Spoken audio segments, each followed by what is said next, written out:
Hello, John. Thank you for coming back on the show here.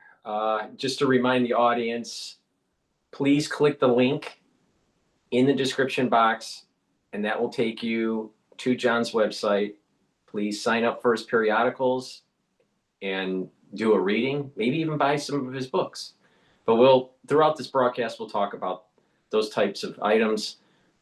Thank you again for having this show with me, John. I greatly appreciate it. A lot is going on in the news. Yeah, and just one other quick early business too for everybody out there. One of the great ways to get more eyeballs on this show is if you're a big fan already, just see that like button down below on the screen and click on it. That activates YouTube to bring more and more people in.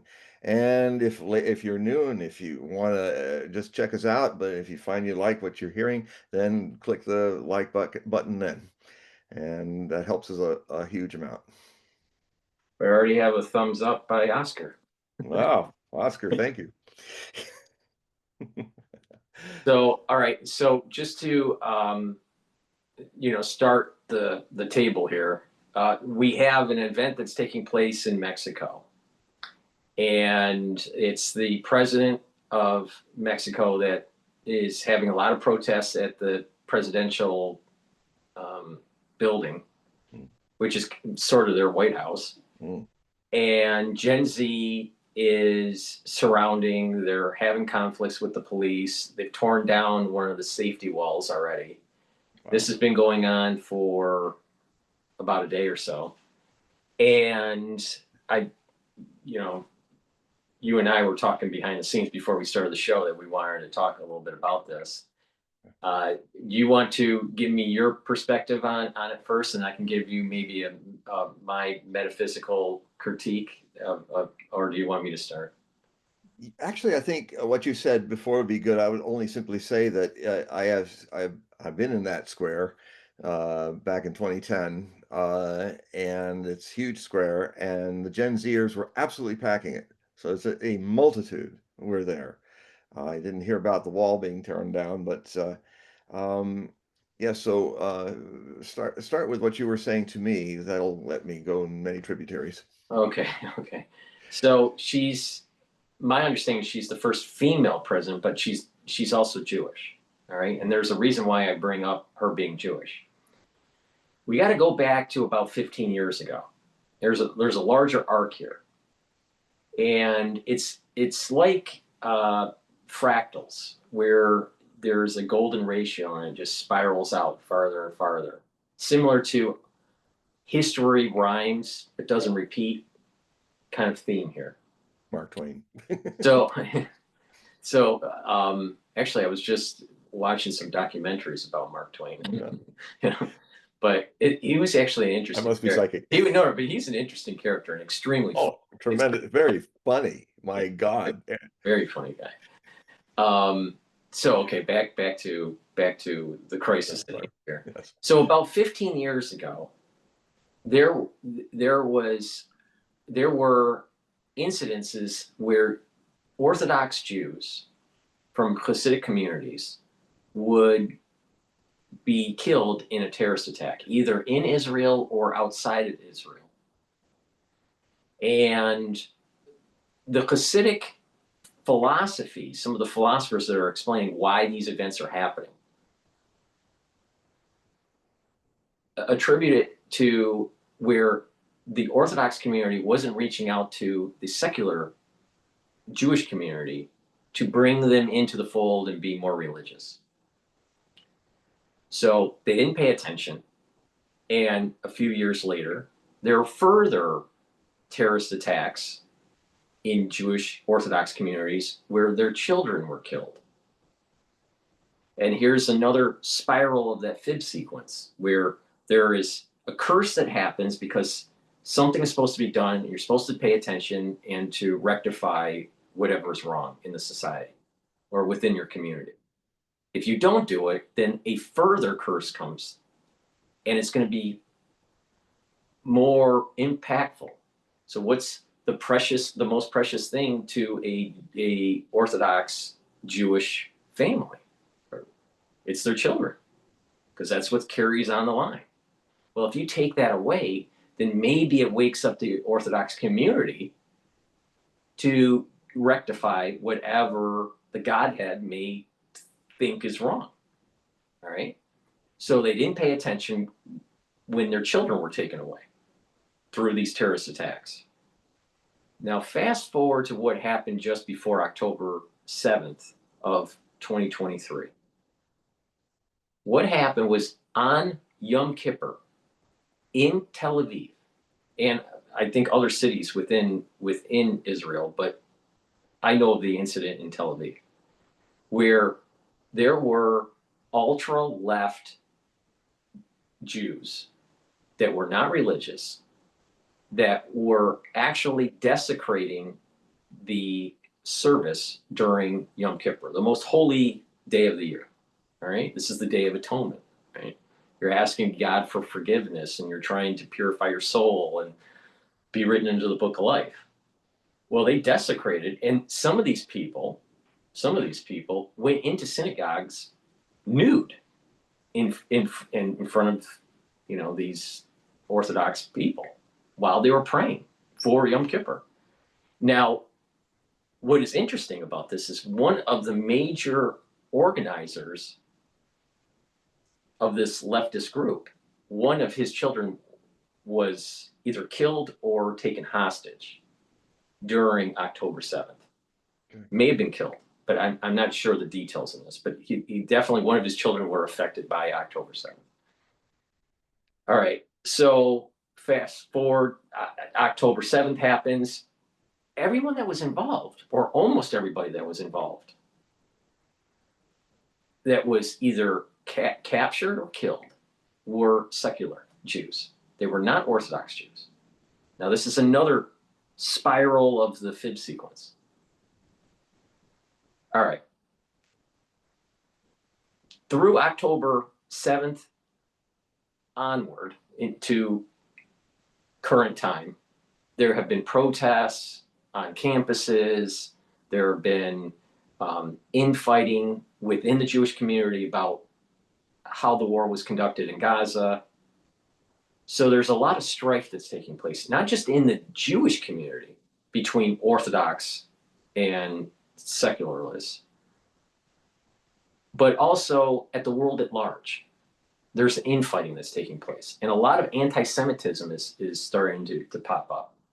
And you're also, as I was interjecting, MAGA right, is having an implosion. And I was also just interjecting too that just before, I think in Yom Kippur, there were a whole bunch of, I think some of them were Orthodox, but probably Talmudic, went with palm fronds into Alaska to do a service. So it is fractaling out to many other places since then.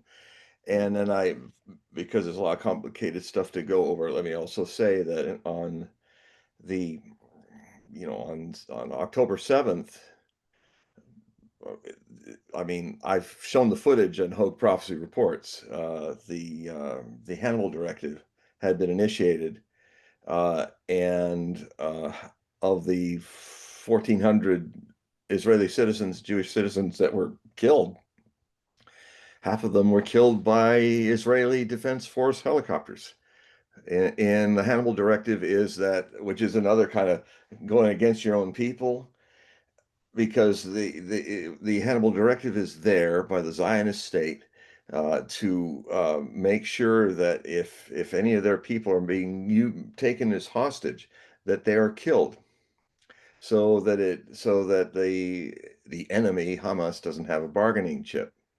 So literally, if you're stolen by them, that was going on all through the months of the bombing, that a whole lot of the hostages were being hunted down by the Israeli government, even for months. So okay, I'll just say that much. So there's a lot of intersecting social disruptive things going on. And there's a bigger cosmic astrological picture to this, which we'll get into, but continue. Okay. So now at the current state of this fractal, we have infighting within the Jewish community between secular and Orthodox. We have infighting between Jews and non-Jews. There's a lot of anti-Semitism that's happening, and we're just starting to see the cracks of the MAGA movement starting to have infighting. Yeah. And I'm there on September 11th of 2026 is when the next Rosh Hashanah happens. And that's on the Sabbath, where the shofar cannot be blown. And that's when Satan can't be silenced. Normally, when you have Rosh Hashanah, you blow the shofar, the ram's horn, and you're silencing Satan. And what happens is that you are able to get an extra metaphysical blessing for forgiveness. But if you can't blow the shofar, curse comes down. And curse doesn't come down just on Jews. Curse can come down on the world at large, like world wars, all right, or major stock crashes, all right. So we're starting to see the fragility of society because of groups of people not being able to get along. Religious, not religious, Jewish, non-Jewish, American, non-American. Venezuelan versus American fleet. And there is a high probability of a curse coming down next year on September 11th. And it's not just on the Jews this time. See, it's going to be much bigger. And you're starting to see crypto starting to crack with Bitcoin. You're starting to see perturbations in the financial markets with the overinvestment in AI. You're starting to see debt overhangs in the UK and France with their doom loop. You're starting to see supposedly stable democracies not being able to maintain their parliament or their prime ministership.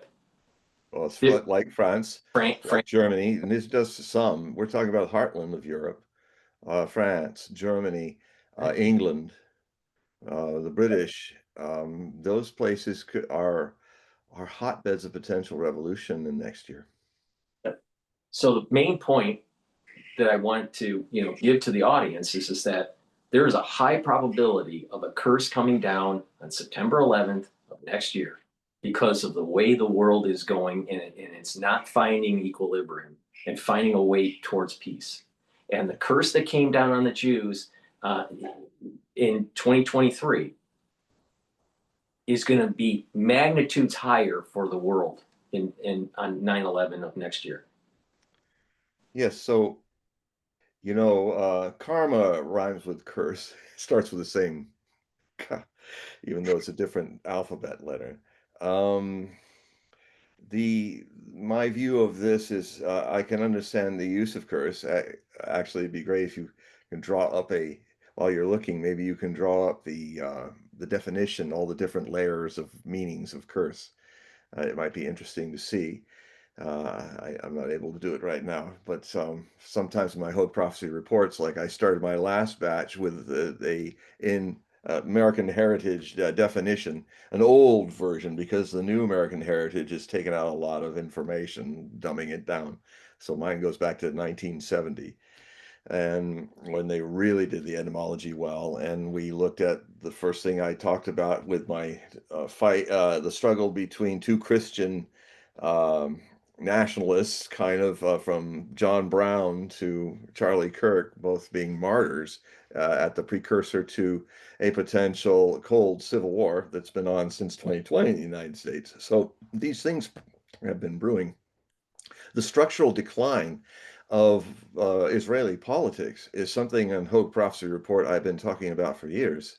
And strangely, I don't know why, but I'm very accurate in predicting Israeli elections, as accurate as I am with the United States presidential election. I don't know why. I'm just the millipede prophet here. I'm not going to try to think about why that works.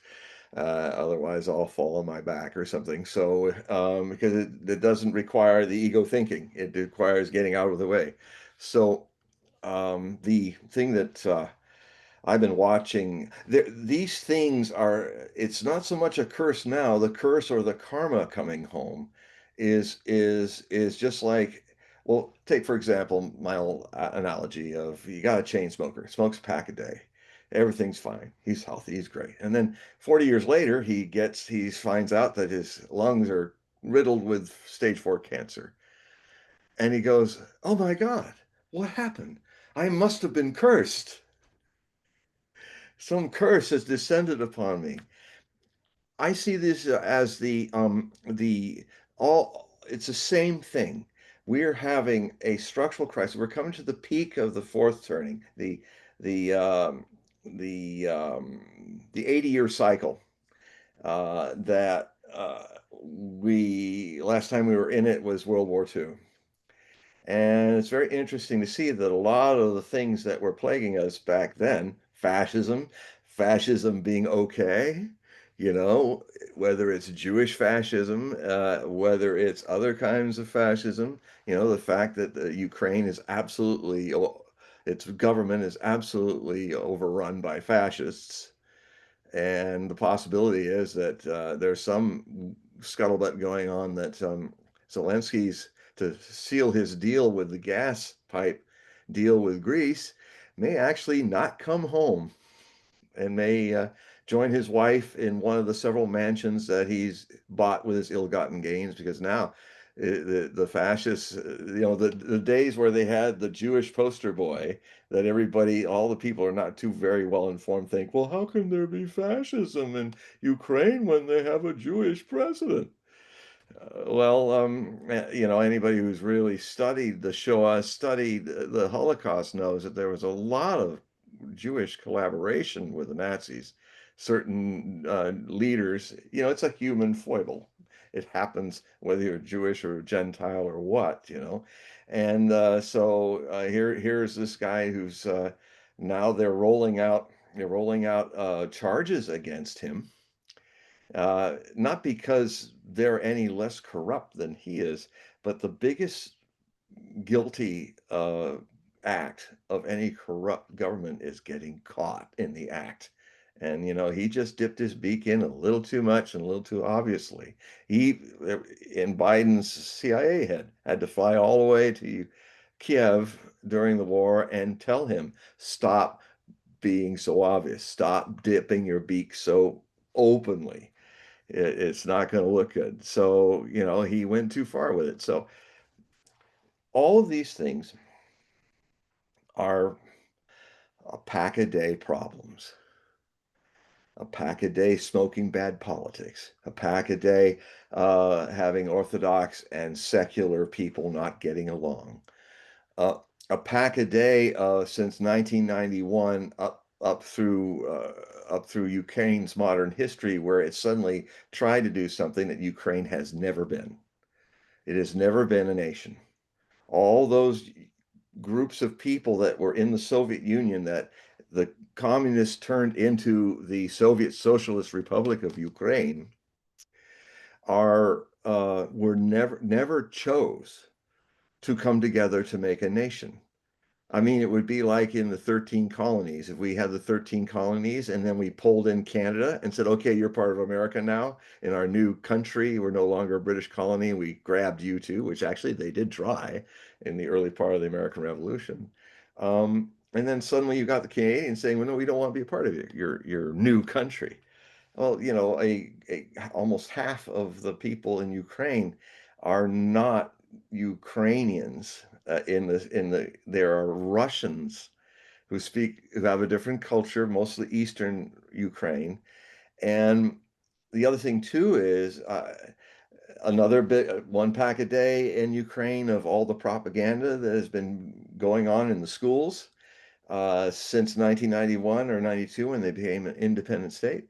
I've looked at these books and things, and I can't believe they're so salacious. They're even kind of dirty, pornographic, and then the kids are actually watching an alternative history that makes, long story short, Russians are subhuman Slavs, and the Ukrainians from the Kievan Ukrainian Russians, who are genetically exactly the same as the Russians. The Ukrainians and the Russians all come from Kiev, the Kievan Rus and Novgorod Rus, and genetically they're indistinguishable. But in 91 up to 2014, the Banderite fascists, who used to be the best allies outside of Nazi Germans that the SS had in their war against Russia, have taken over the country uh, with our help in 2014. So that's another pack a day goes there. So it we're having in general, it's not just Jewish people. It's not even sourced just to Jewish people. It has been a breakdown. It actually the name for apocalypse in the Nordic Viking lore is Regnarök, which means the breakdown of structure. The structure of your lungs after a pack a day. Yes, you're a strong guy. The structure lasted a long time. Now it's full of cancer holes. And so that order, that force, that political understanding is now undergoing a a revolution. We're entering a revolutionary period, and now I'll get astrological now. Is that on this show and on my writing over many years now, I've been talking about how um, the cycle of the Pluto transit in one orbit defines an entire era of the United States, from the birth of the United States in 27 degrees Capricorn, Pluto in Capricorn. It took Pluto to go the ruler of eras and generational ages, 248 years to come in seven swipes back and forth in retrograde direct course over the United States birth chart, and in seven waves, things packs a day, 7 packs a day. Finally, each day kind of broke down the situation in the United States government, the United States economy. I mean, to the point now that you know, they don't know how to fix it, because really they're the problem, the people that are running things. It's and then what's happened too is another big thing happened at the end of 2024 is, so we finished that, and America kind of already got into this destabilized situation before October 7th started to do the same thing in Israel. Although the same thing was coming. I mean, I've been writing about it for over a decade. Um, that Israeli politics was supplanting secular politics for extreme National Socialist politics. Meir Kahane and all those guys, people who were arrested and couldn't even go into politics in the last few years, have been able to be in the Knesset. And Netanyahu, who actually created Hamas, he actually helped it become a anti-Fatah so that he could create division. Oh, that was a good pack. Wiping out my lungs. That let's smoke that. This dividing the Palestinians into Hamas and Fatah. They had a civil war over that in the 90s. That Netanyahu was behind all that. So I mean, I consider Netanyahu a cancer stick of humanity. He is. People been smoking him way too long, and hopefully he will be retired or something. But so what's happening is it's in the cycles of history. Things are built. We're also having, in a bigger picture, we're having 500 years of hegemonic colonial control by Western colonial countries, Europeans and Americans, Europeans, um, mixing together, although we're more of a mix thing. This this is also collapsing. This is also reaching a Ragnarok, a break of structure, a collapse Mm. of order, and it. So, and Europe is now ruled by retards. Sorry to say, they are retards. I mean, it's like I used to think. Schultz, who we called in the alternative media Is Sergeant that Schultz. French or German? Yeah, Sergeant Schultz. I mean, I know nothing. I know nothing. One of the dumber than dirt chancellors of Germany I've ever seen. And I mean, he'd come into the office in the morning or a speech, and he wouldn't say "Good morning." He'd go "Morgen," and and he's now Merz, uh, who overtook him. He's even a bigger clown. They're talking about fighting with the Russians. There's this power now doesn't see what's in front of it in reality. You and then you have on top of everything else what's going on. Unfortunately, America is now burdened with the second dementia problem president in a row. Uh, Trump is cognitively declining, and as per his family history, he's going fast. Um, he's talking about all these 8 or 9 wars that he solved. Just like Biden used to talk about how his son died in Iraq, which never happened. And there's a situation where he had the head of the Democratic senatorial group and some major other senator that he knows, and he said, "Oh, it was nice to see Chucky Schumer. That was nice." And then he brought along this really nice man. It's an African American senator or something, and he doesn't remember who he is. Um, this the way the man is completely disconnected from the fact that he is there in that office because of MAGA. He is there in that office because of Marjorie Taylor Greene, because of uh, Tucker Carlson, uh, because of Alex Jones. I was even watching Alex Jones today. He was like saying, I love you, Trump. Oh, as well. But when you're doing something wrong, I'm going to say no, that's not right. Right. And so he And is. another one that's pushing back, on the whole, MAGA Trump agenda, the current one, is Bannon. Yes, Bannon, and then also this Nick Fuentes is also doing a lot, but I personally, when I look at him, he's got another story too. I mean, I don't know. I think he has a huge following, and but I don't know.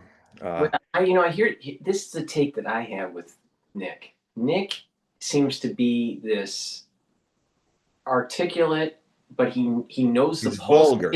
He knows the pulse of his generation. He knows Yes, he what to does. say. This is what I mean by articulate. And he Yeah, knows how to speak. the vulgar dimension of his generation. Yes, Yes, yes, he's genius.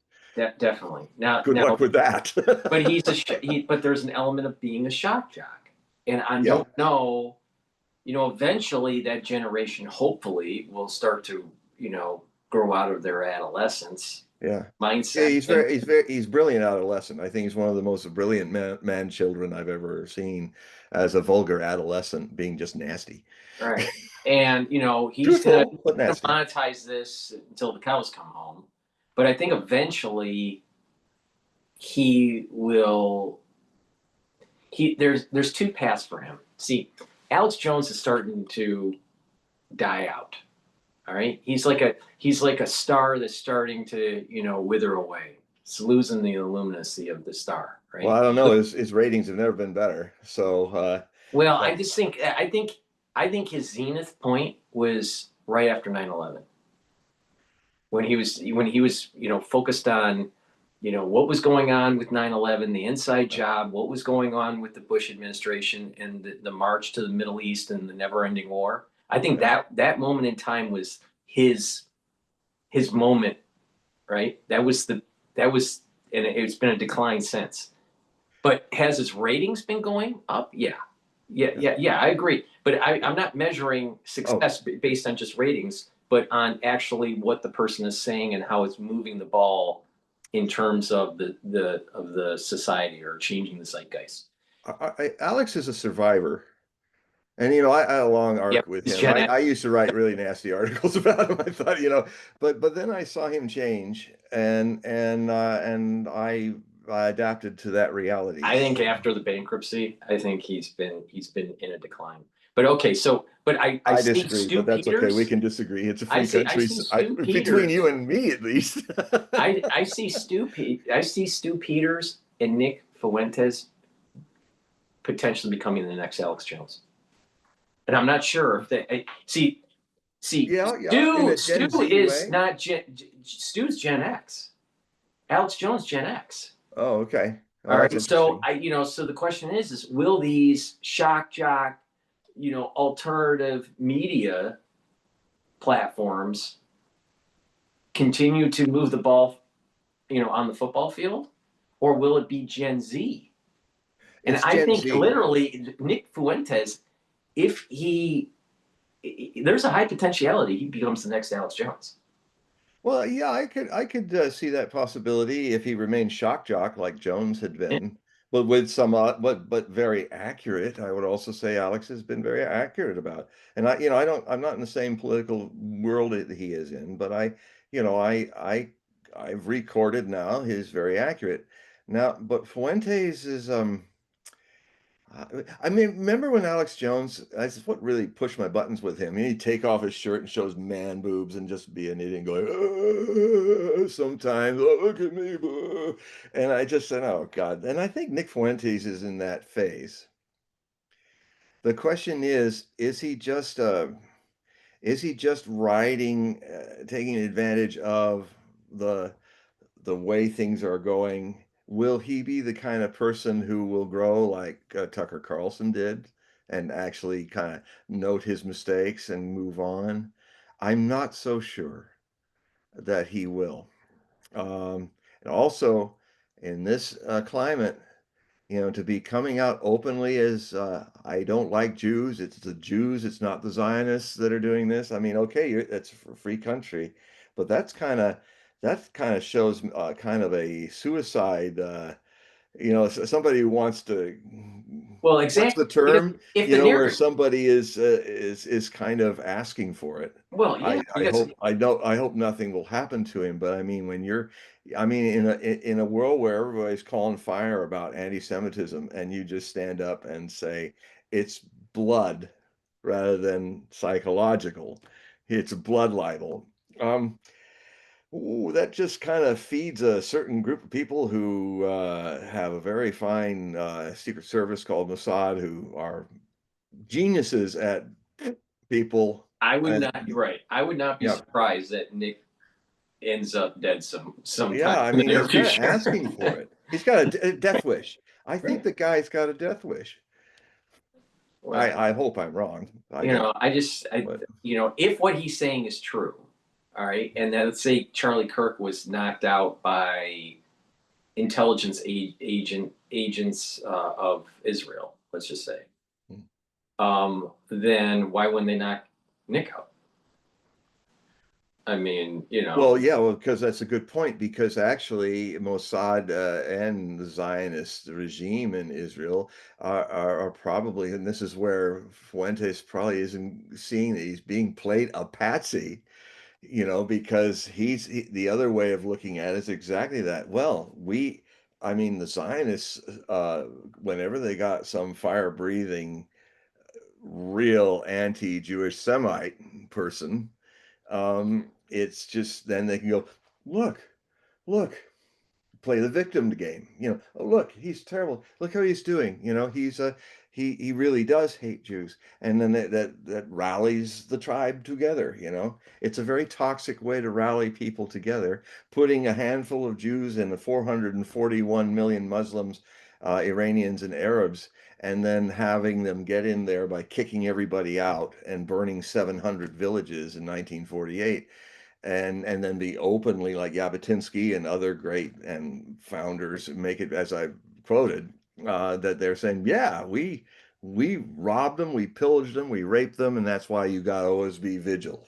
Even Moshe Dayan said that. He reasoned that. He said, we're and in his rather toxic view was play Sparta all the time. You're always at odds with everybody around you, and that's if that's how you keep the tribes, the 13 tribes of Israel together. Um, wow, that's a very toxic way of doing it. And I have said, and I've consulted some of my rabbi friends about this, Torah rabbi friends, and their contacts in Jerusalem. And I basically looked at the chart when the U.S. Embassy was moved. I wrote some articles about it last year. I said when it was moved to Jerusalem, which goes against the whole idea, and saying, okay, now and that was Trump that did that. It was also Trump that got the Ukrainian army up to standard. So when he says, I didn't do any, this is not my war. No, you actually, in your watch, in your first time, you actually honed the fascist army of Ukraine to a fine degree.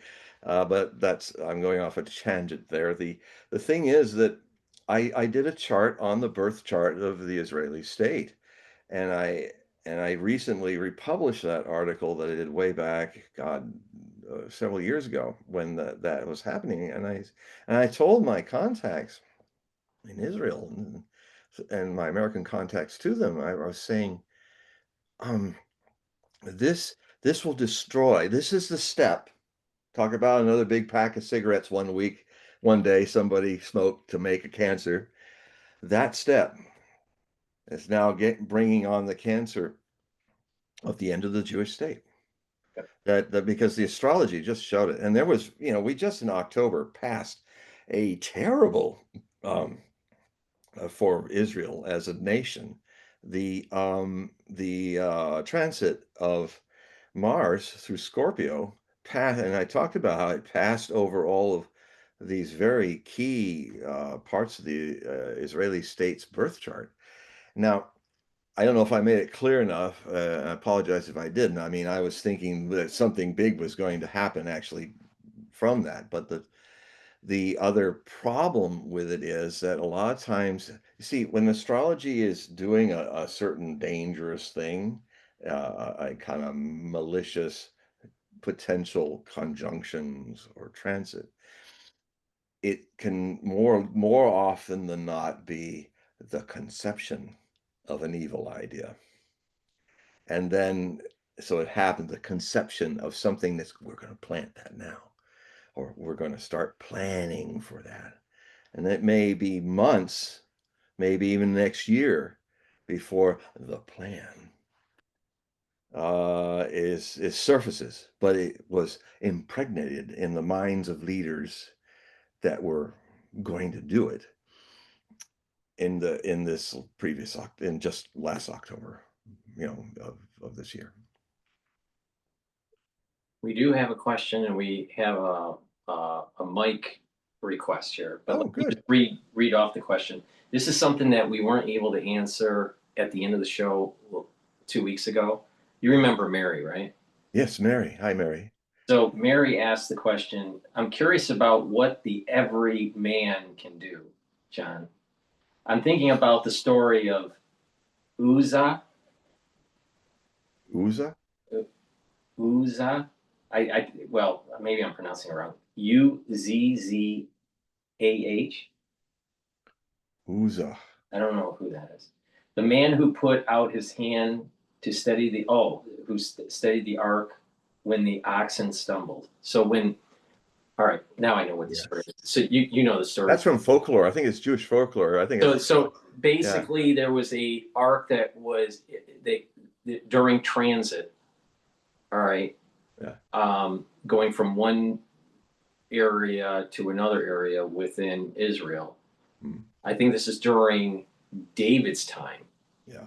King David's time. It may be before King David's, but I think it's during King David's time. But you're not supposed to touch the ark at all.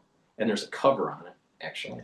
So there should be static electricity, and supposedly there was enough static electricity that actually would shock you and kill you. But he touches it. I guess this cart was going to tip over, so this individual tried to prevent it from falling. So that's what she's mentioning. Wow. And did he succeed? He prevented it from falling, but he dies. because he got electrocuted. Yeah, but he Well, saved. well, Yeah, because the law is that you're not supposed to touch right. the ark. And That's an the amazing coals, story there's when you wooden think of it. coals. I mean, he had to have the presentiment that what he was doing was going to kill him, but the ark might not have fallen down a ridge or something like that. Right. Okay, so let's get back to Okay. our point Okay. here. So the man who put out his hand to steady the ark when the oxen stumbled, how do people do good in the best way for the best outcome for all humanity? Thank you. That's a very profound question, Mary. And it it may presume certain things that I I a few days ago, a few mornings ago, I wrote an article which I'm probably going to put on my Substack. I'm building up the page now, and I think this will end up there. But it was kind of a talking about um, the mass mob mind and the individual mind, what I like to call the undivide you all mind. Who the undividual is undivided. That's what indivisible individual means. Is a person who is open to creating, to understanding that revolutions are often in the mob mind's predictable use. React illusions.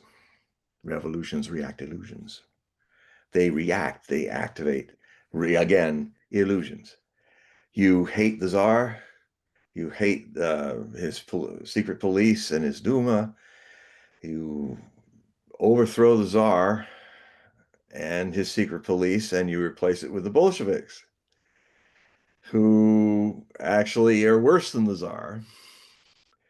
And the greatest Tsar, Caesar, that's Russian for Caesar. The greatest Tsar that ever walked the Russian earth was Joseph Stalin. The greatest emperor of China was Mao, even though they were proletariat in their appearance. They had the most power. None of the Ming dynasty or any of the dynasties had the power that Mao had. Same goes with the Soviet leaders, Stalin. So I made a description of, if you have a huge sheath of bread, which is as big as the floor of my office from way over there to where I'm standing, and I give you only this much, a dollop of butter. If you want to know the nature of consciousness of a mob, you have to take this one dollop of butter, like as if it were the consciousness of one individual, individual, and spread it across the whole floor. This maroon bread I have. and it's like the Bilbo Baggins statement. He says, something's happening to me, Gandalf. I'm sometimes feeling like I'm not enough butter spread across too much bread. And that's where I derive this metaphor, is that there is a unit of humanity that has the ultimate unconsciousness. As the most unconscious force of humans are when they're in a mob, when they're massed together. And so the quality of a group mind is always very unconscious and predictable and mechanical. Case in point, one of my favorite stories that Osho used to tell. I think there was a Hindu on Muslim riot in the hot seasons in India. When I lived in India, I experienced some of that as well. And it gets very hot. Some Muslim launches a pig into the Hindu temple and vice versa. And then people were rioting in Pune when I lived there in the 80s.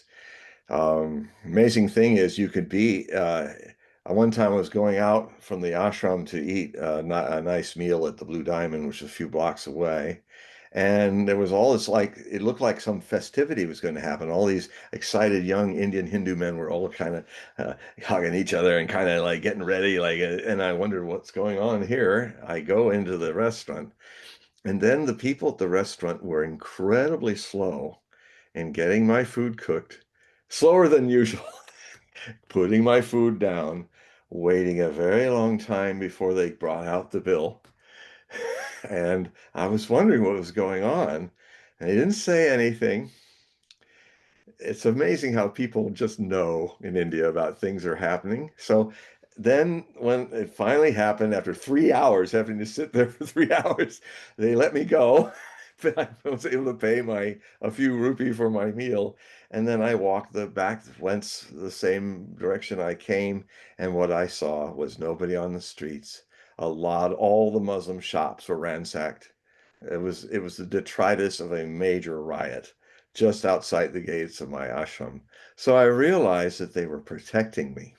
And it Wow. was really nice of them to do it that in that indirect way. And it is so Indian culture, which I love. So I walked over, stepped over all the detritus of a major riot. So what happens? So the problem with a lot of what's going on, that this is a dimension of the fractal breakup, is that a lot of our leaders, most people live like machines. That's why I think people are infatuated with making machines in their own image and artificial idiocy, AI, uh, because they, so we're very mechanical, and and it functions. And it functions sometimes at societies, cities, kings, and councils and governments, and all it kind of functions. But it functions like a mechanism. It does not have the attention and the awareness of a Zen master or a Buddha or something. Um, it is the dynamic has always been that darkness or people living unconsciously. I mean, some people will call, I mean, Osho used to say there's only one virtue and there's only one evil. I guess you could say equally in the same way, there's only one blessing and there's only one curse, to use the lexicon that we're using today in this show. The one, the one virtue, I'll call it, is consciousness, fully flowered. And that only happens through individuals. It is not there's no collective awakening of the human race. There can be enough awakenings of individuals, though, and very few are needed to actually create a climate that happened back when there were five Buddhas walking the earth. Buddha was one of them, and there were four other people that were just as great consciousness as Buddhas. Mahavir of the Jains was one of them. Keshkambala was another, and then there were other two. And there are only fragments of their sutras, and they are amazing. I think Keshkambala was even more amazing than the Buddha's of sutras. But his all was just, except for the fragments, it's all gone. So I will was talk again about this theme of the decade of peace that descended around 500 AD around all the kingdoms of India. And just things worked. Something magical was happening, which happens in India. Even with all the noise and pollution and crowding, it's still there, that presence, that magic, the enlightenment, haunted by enlightened people. And so all the scholars around different kingdoms were noticing that there were no wars, that all the castes, the untouchables to the Brahmins, everybody in between were all living in harmony. Everything was really great. And they realized that at a certain point, it reached a peak for 10 years, and then after those 10 years, it slowly, slowly vanished. So what all the pundits and scholars and historians and people looking at what was going on in India decided that it must have been the only thing that was different, the only thing that had never happened before, was that in those 10 years, all those five great Buddhas, great awakened ones, were teaching in India, across India. Just five was enough. The theory is that just five of those extra people was enough to end wars in India for a decade. and civil strife. And now most of the mechanical people, they, they would go robotically to worship. They would do the thing that you're supposed to do for your own karma, that if you see a monk, you give him some food, because you have faith. You don't actually know why he's working on his consciousness, because you're not really conscious, but you just kind of have an instinctive knowledge that, well, if I help this really saintly man, there's something about him that's, if I can keep him fed, and give him a new robe or something like that, probably it's good merit for me. I don't understand it, but I have faith in that. I mean, the problem with faith is not knowing. It's trusting in a thing, that it's qualified. It's a very deep form of a qualified and innocent ignorance. It's like, I don't know if Jesus really did all those things, but I have faith in his message. Of course, what I say to people, and I've written about it, is, I say, well, in the case of your faith, um, Jesus, you pray to Jesus, right? Yes, I do. Okay.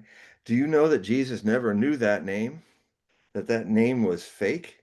That it was adopted later by Christianity when it went into Rome and got Romanized, and then Jesus Christos is a name that Jesus never had. And if you had called him, if you were far away saying, "Hey, Jesus," he probably would have ignored you, because his name was Joshua, Yeshua. And so when people have been praying for thousands of years in Jesus' name, you're praying to something false.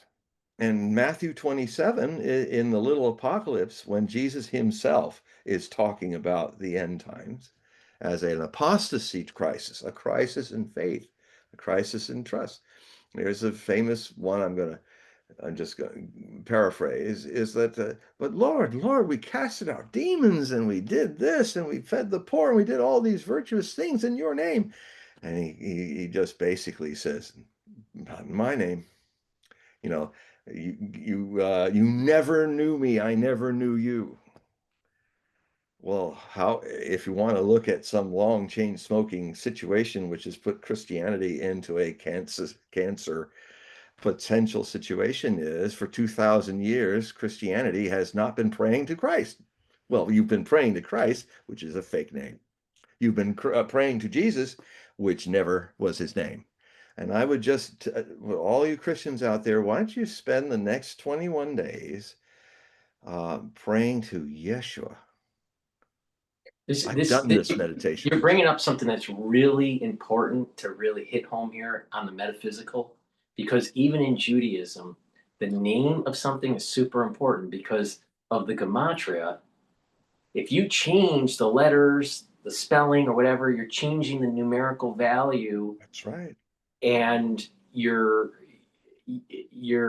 circumventing that metaphysics, or Yeah. that energy force that's coming down through the Sephirah. You're changing the vibe. And then Because when because in gematria is because people didn't have numbers in those days. it Alphabet had numerical values. That's why we have 666 and 616 and well, stuff. it gets even better because in certain prayers there, so there are different angels. Hmm? But in the modern context, when we think of an angel's good, right? They're all white, But in They're ancient more juicier biblical, than that. right? Ancient biblical, they can be evil, right? They can be something that you do not want to summons. Right? So That's why Solomon was only given the power to do that. Actually, the grimoires of Solomon, Nostradamus used the same grimoires to conjure higher beings from different interesting, planes. interesting. Well, this parlays right into what I was going to say. Is that Yeah, there are certain prayers where it's designed in such a way where the letters are switched around, or the pronunciation is switched around where it's wrong, so you're not able to conjure up the actual angel. or you'll conjure In the, something right, else exactly. and think it's the Exactly. right guy. So if Jews have been putting in prayers for thousands of years where they don't want to summons the angel, so they say certain words that are different. Metatron's one of them, actually. But the thing is that you say it in a way where it doesn't allow for that communication. It Yeah. short Because circuits it. in the beginning there was the word. Right, right. So So you it's just important. expand this out to what you were saying about Jesus. It's just like Yeah. if they're not saying the right word, they're Right. not communicating. The communication that they think they have doesn't exist. And I think Jesus foresaw it in the Mount of Olives sermon. He saw this was the big problem.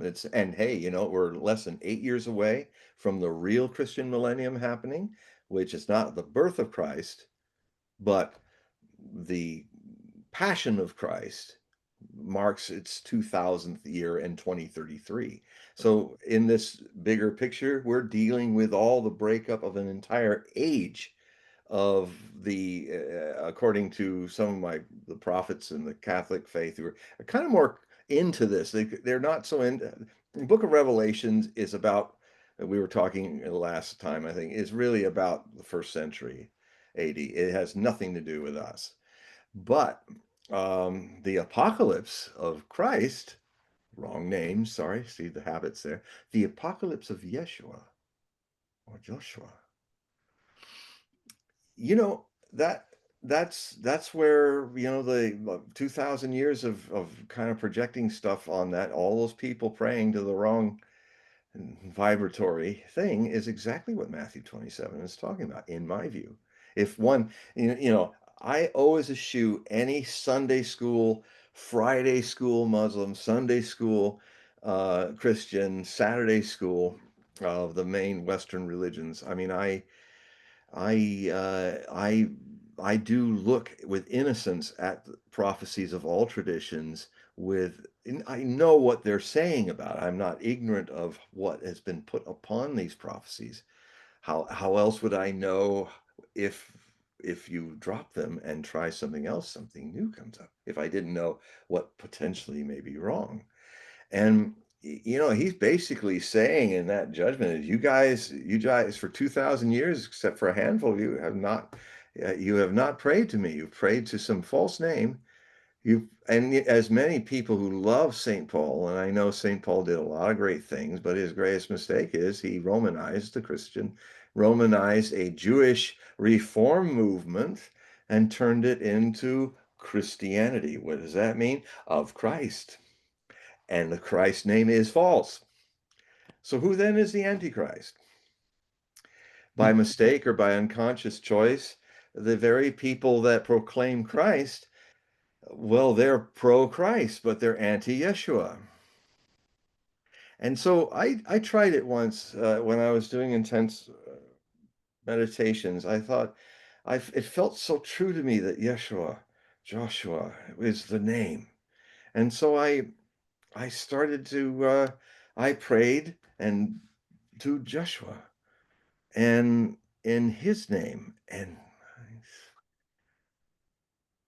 I can't explain what happened, but I think it would be a really good test, a really good thing to try out. If you want to trust in the real name of his name, pray to that. All 300 sects of you in Christianity, with the handful of big ones, in Jeshua's name, pray and see what happens. You might get back on track. Okay, so we have a couple questions in the text, and we have a request for the mic. So let's handle the request on the mic here. Okay.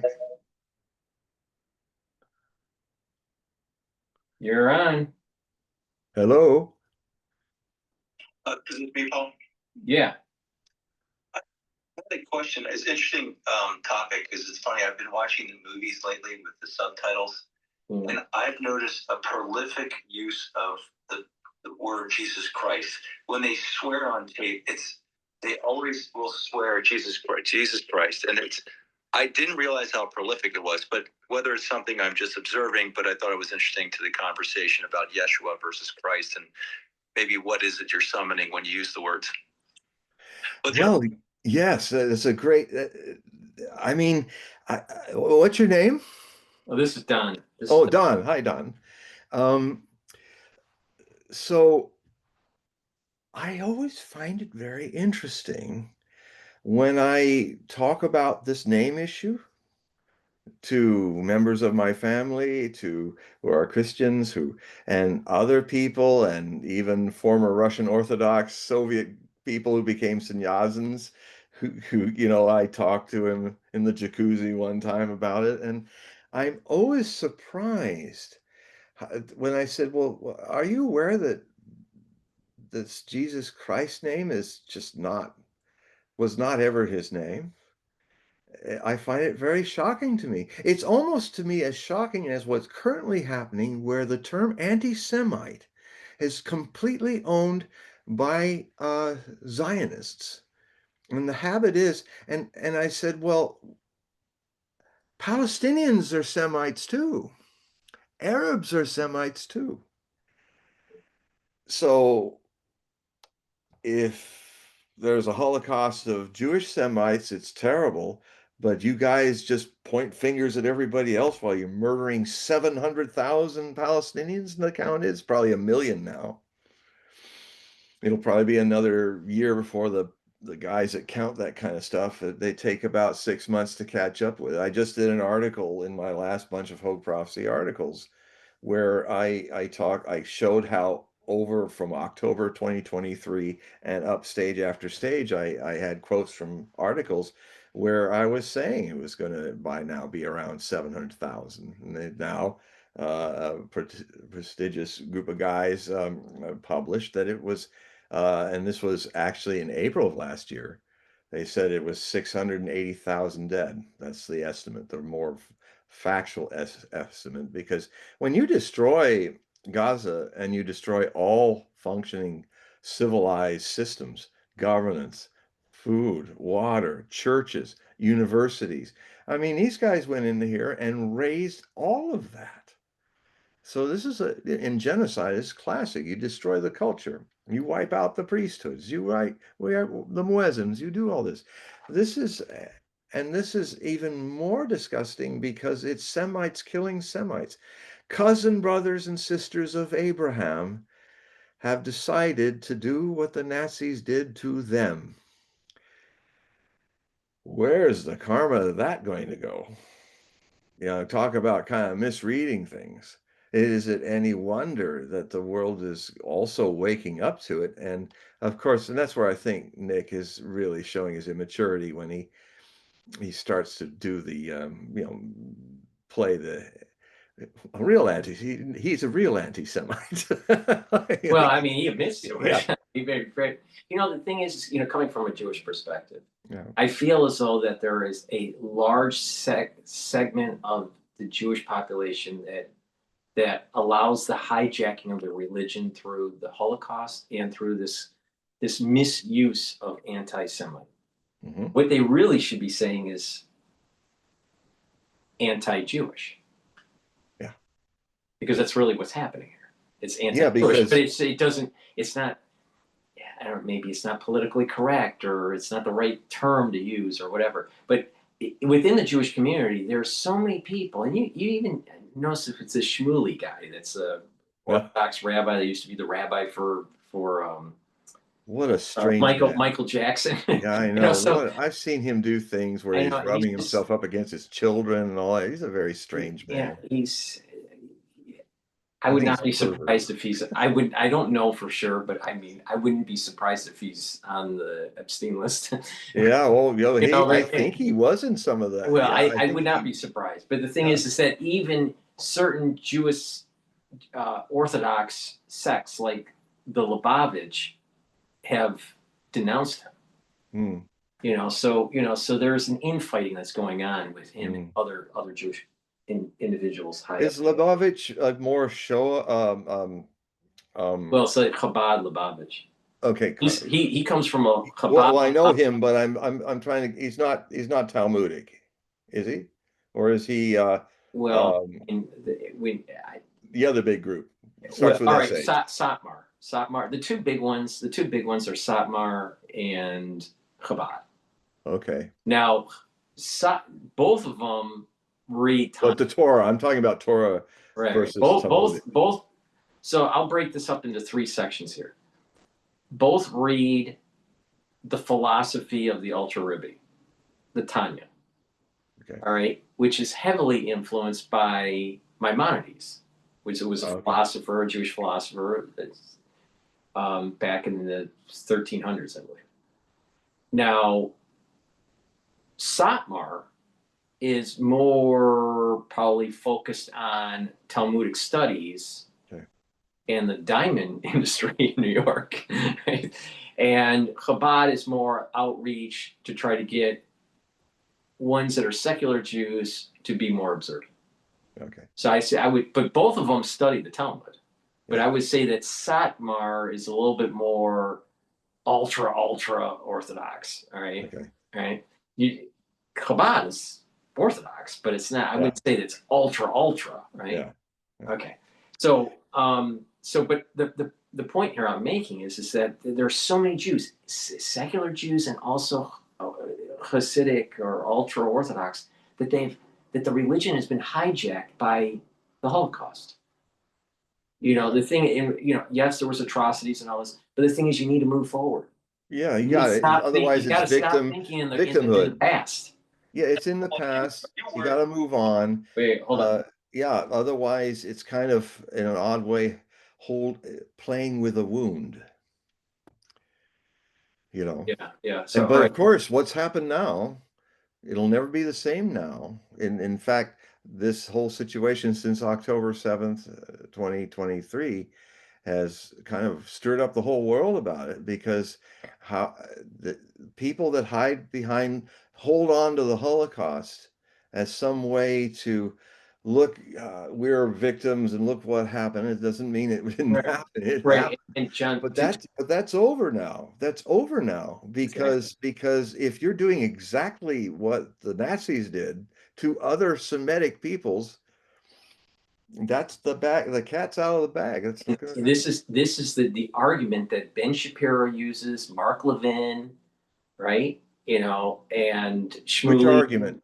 The idea that the world's against Jews. And, we got the Holocaust, and they keep on drumming. Yeah, I've watched Levin. He's really losing it. And the last Rebbe, the Chabad Rebbe, Schneerson. Yeah, Schneerson. He was asked by a group of Jews that were religious, but maybe a little bit more on the secular side than the Orthodox side. And they wanted to have, during Passover, normally you invite people over that are Jewish and not Jewish. And you have the Passover meal and you read the Haggadah. Now, the Schneerson was asked by a group of people, well, let's have an empty chair, empty place setting for individuals that weren't able to celebrate Passover, and it represents the ones that died from the Holocaust. All right, and he says, and Schneerson, this is Chabad, Rebbe, all right, very knowledgeable guy, very high IQ, all right, and he goes, good idea, but it's wrong. And the reason being is there's so many Jews that aren't celebrating Passover that your mindset should be on the people that are alive and not the ones that are dead. And this is the problem that is happening with Mark Levin and Ben Shapiro and all that. They're so focused on that the religion literally has been hijacked by the 1945s. And so that's just my diatribe. Now, I mean, I think in a way, I've been gestating this idea, and I'll be writing about it more and more, is that the greatest, this terrible situation now is going to put an end to that habit. because people like, those kind of Zionists who want to hold on to the victim. Look how they did this to us, this whole guilt trip thing, and nothing's more powerful than something that really happened that you're doing it with. Mhm. But But they always demonize individuals that will push back on yes, Shapiro. And yeah, divide and and a lot conquer. of them that are pushing back are not Jewish. So it's I easy know. for them to use the trope. Oh, Yeah. you're not Jewish, you don't understand. The Holocaust was, well, yeah, the Holocaust was, I got a good scene because I'm but part Jewish. I'm probably Hasidic Jewish Ukraine. my grandmother's mother died in the Holocaust. So my Yeah, great grandmother. But the thing is that but the point here is that it's hijacked. But I it's don't, hijacked. because we are limited on time here. Yeah. Um, Yes. Don had another question. Oh, okay, Don, go ahead. So Don, if you can ask your question, and then I can also continue on the other questions that are in the. Yeah, let's do the other questions too if they're all waiting. Yeah. Sorry, everybody. So We try to Don, get going here. you want to ask? Go ahead. No, hey, thanks for the conversation. I like where John's going with this, because I agree with a lot of his geopolitical views of the current state of the world and the arrangements. But the one thing I think you were steering towards, but we keep getting pulled back into these political frameworks versus moving to the metaphysical frameworks. And I think that's where it's missing. I've been in these spaces and people bounce around between Charlie Kirk or it's, Fuentes, but they're missing the opportunity to create a new episteme. And I think that's what we're probably struggling for right now. When I'm in these spaces, like, what is the philosophical framework of how we now will deal with an uncertain world in which we're moving rapidly into, that literally we don't seem to have any conversations about this technological revolution that's going on, about who's directing it, what's directing it, and is it actually creating a new ontological framework of understanding who we are. So I feel like it's so disjointed, and I'm glad that there's certain people are at least talking about the metaphysics to try to take us back to the first order principles of how it is that we would allow to preserve this experiment of free will. Because everything that you're talking about is just a derivative of it. But we're not going back to the first order principles in my mind. And really what we're dealing, I think, is with Foucault's, what he studied was how knowledge is wrapped up in power. And those that are controlling, in my opinion, trying to control the resources of the world and keep us trapped in this metaphysical world or this physical world, they are steering the narratives, the folklore, and we're trapped in it. And unless we break out of it and create a new philosophical framework, we're just going to be stuck talking about Fuentes versus what is the new episteme. Well, can I just chime in really quick on this? Go I ahead. think the curse that I keep on predicting that's going to start on September 11th of 2026 and go into 2027 is what breaks the system that allows for mankind to rise up to eventually. That out of these ashes of the curse, there's going to be a phoenix that rises where we're going to actually have a better society. And But it has to start from a philosophical framework. That's the problem that I see. Everybody's wrapped up in personalities, and I say that the objective reality, I think, of what we're all reaching towards is we can't be in endless wars. right. It doesn't make any sense, but yet we are, and we're trying to come out of it by still using the current framework. Yeah. Start John, with the heart. this is a great question. And Yeah, it great, is. great It's conversation. really, It's man, there's a lot in there. Thank you for this question. A lot of layers there. There's a deeper layer that has to start from, not from something less. It has to start from the heart. You know, what I would do, what I would ask everybody listening is a little meditation that my master Osho taught me through the Vigyan Bhairav Tantra, which is it's called the Book of Secrets, and you can find it on Amazon. It's the basic 114 basic meditations that are the basis of all dhyana. Dhyana is a Sanskrit word for meditation. Dhyana means witnessing, just witnessing. It sounds strange, but if you witness your mind and your emotions, which are deeper than the mind, and if you witness the movements and of other people and witness what they're doing, and if you witness how all around you there's all this movement and change and tumult, but also happy things and big highs, big lows, two sides of the same coin. You see how they're kind of the same coin. You see that the coin has two sides in anything. Love has hate on the other side of the coin. Life has death. Uh, Giving, miserness, they're all two sides in this dialectical thing that happens.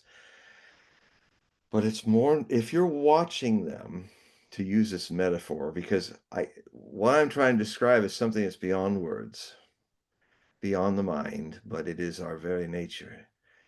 If you can, through simply bringing the whole totality of your attention to this moment, to how love and hate are intertwined, how war and peace are intertwined, how good and evil are intertwined, how Satan, Lucifer, and the God of light are intertwined, you will not earn it. It will happen on its own accord. I'm speaking from experience.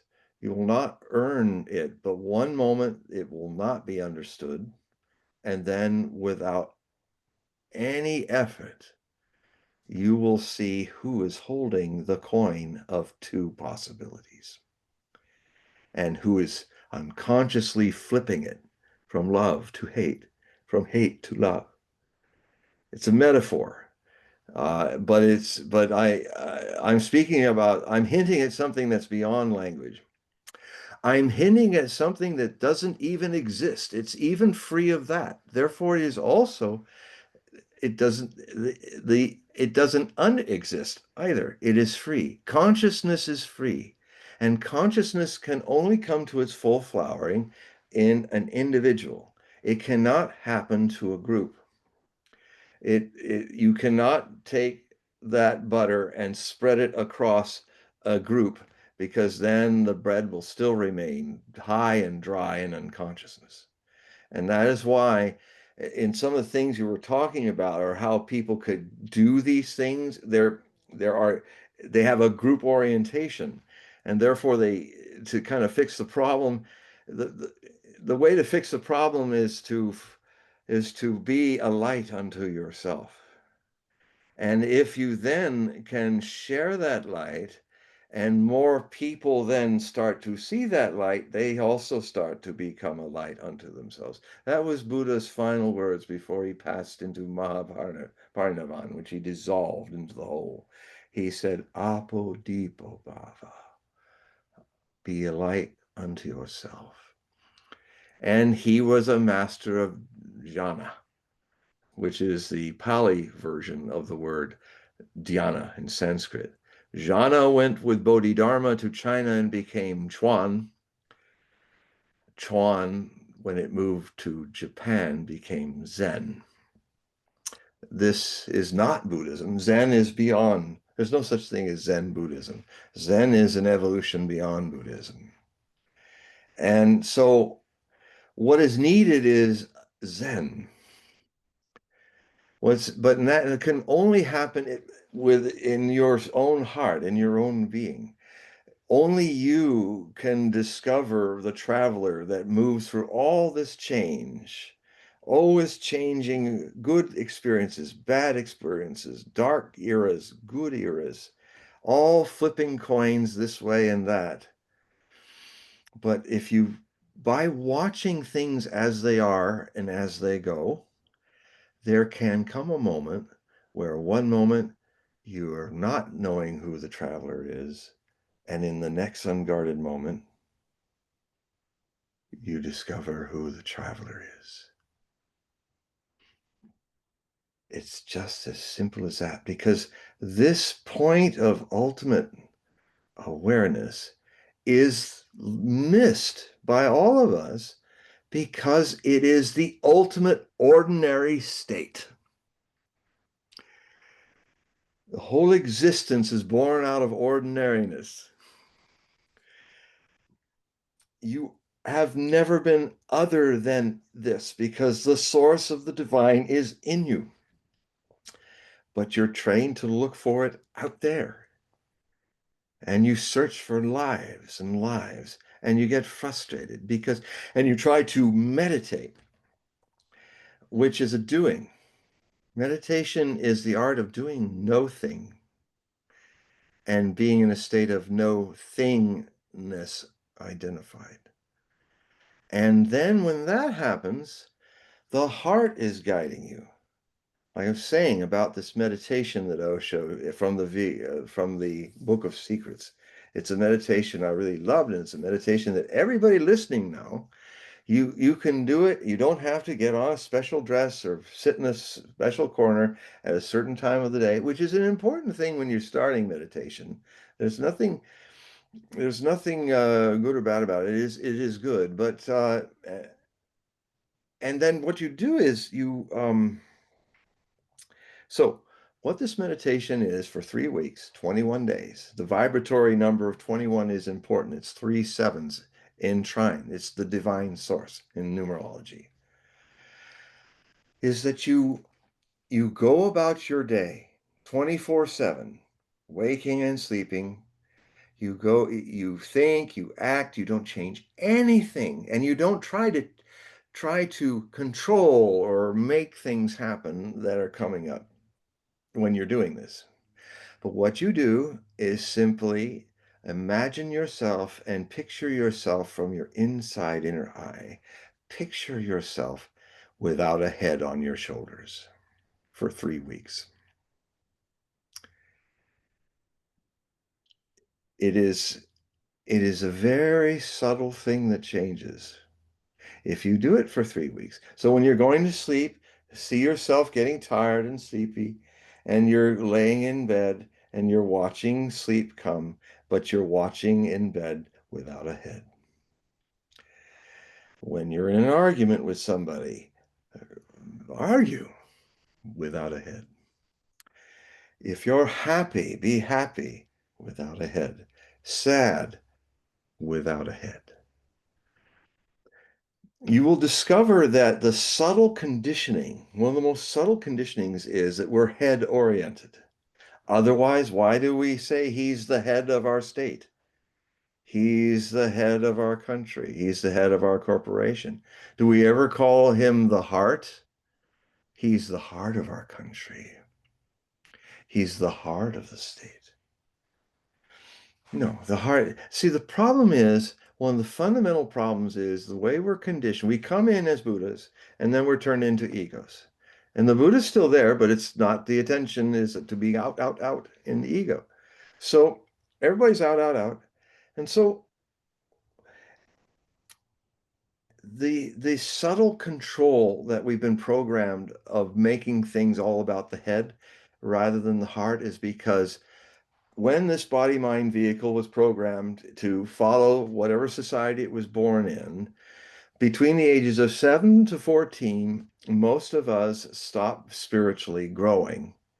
And it's the reason why sometimes you can see a 50-year-old man getting triggered by something and crying like a 7-year-old, or a Karen acting like a raging 14-year-old. It's because they've never gone past that point.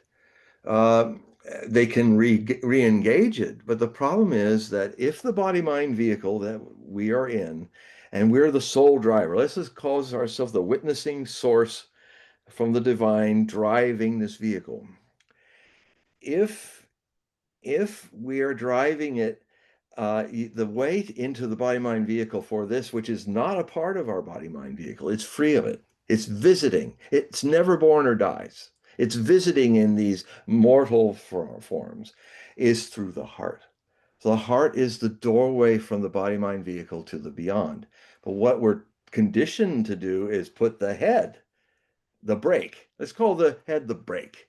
And the heart is the wheel that helps the soul driver to drive his body-mind vehicle until it gives up and breaks up. And then you get out of that vehicle and maybe you go into another vehicle or you get off the freeway of karma. Round and around it goes, the samsara. And so if you are driving your vehicle thinking the wheel is the brake, your life is constantly like this. You're pushing a brake and going nowhere. And you get frustrated because everything's stopping and delayed and well, you're pressing the brake. When you do real dhyana, witnessing, you don't fight with this problem. You don't try to make it better or worse. You just watch how you try to make it better and worse. You just watch what it's doing and how it's going. And then you start seeing how it goes and does with others. And then what happens is when you only consciousness can see the movement of the transitory world. Animals don't think about past and future. They're in the moment, they're instinctive, and they live and they die. But the potential of consciousness in humans is such that there's only you would not know about change unless there was something in you that never changes. It's absolutely simple. There's no way to get around it. If you can see change, and you do, you see yourself getting, when I had a black beard, now I have a white beard. If you're an animal, you wouldn't know that. But if you're a potential sentient talking animal, human being, it's that's the source. That's the thing to relax back into, because consciousness does not live in time. It lives in eternal moment. It's not a thing of time and relativity. It can visit the world of time and relativity, and it can be lost in the time of relativity by all these other people when you're a child trying to say, no, you're not going to make it that way as an innocent, open being. You're going to have to get a name. You belong to this religion. You belong to this country. You belong to this language, and all of that.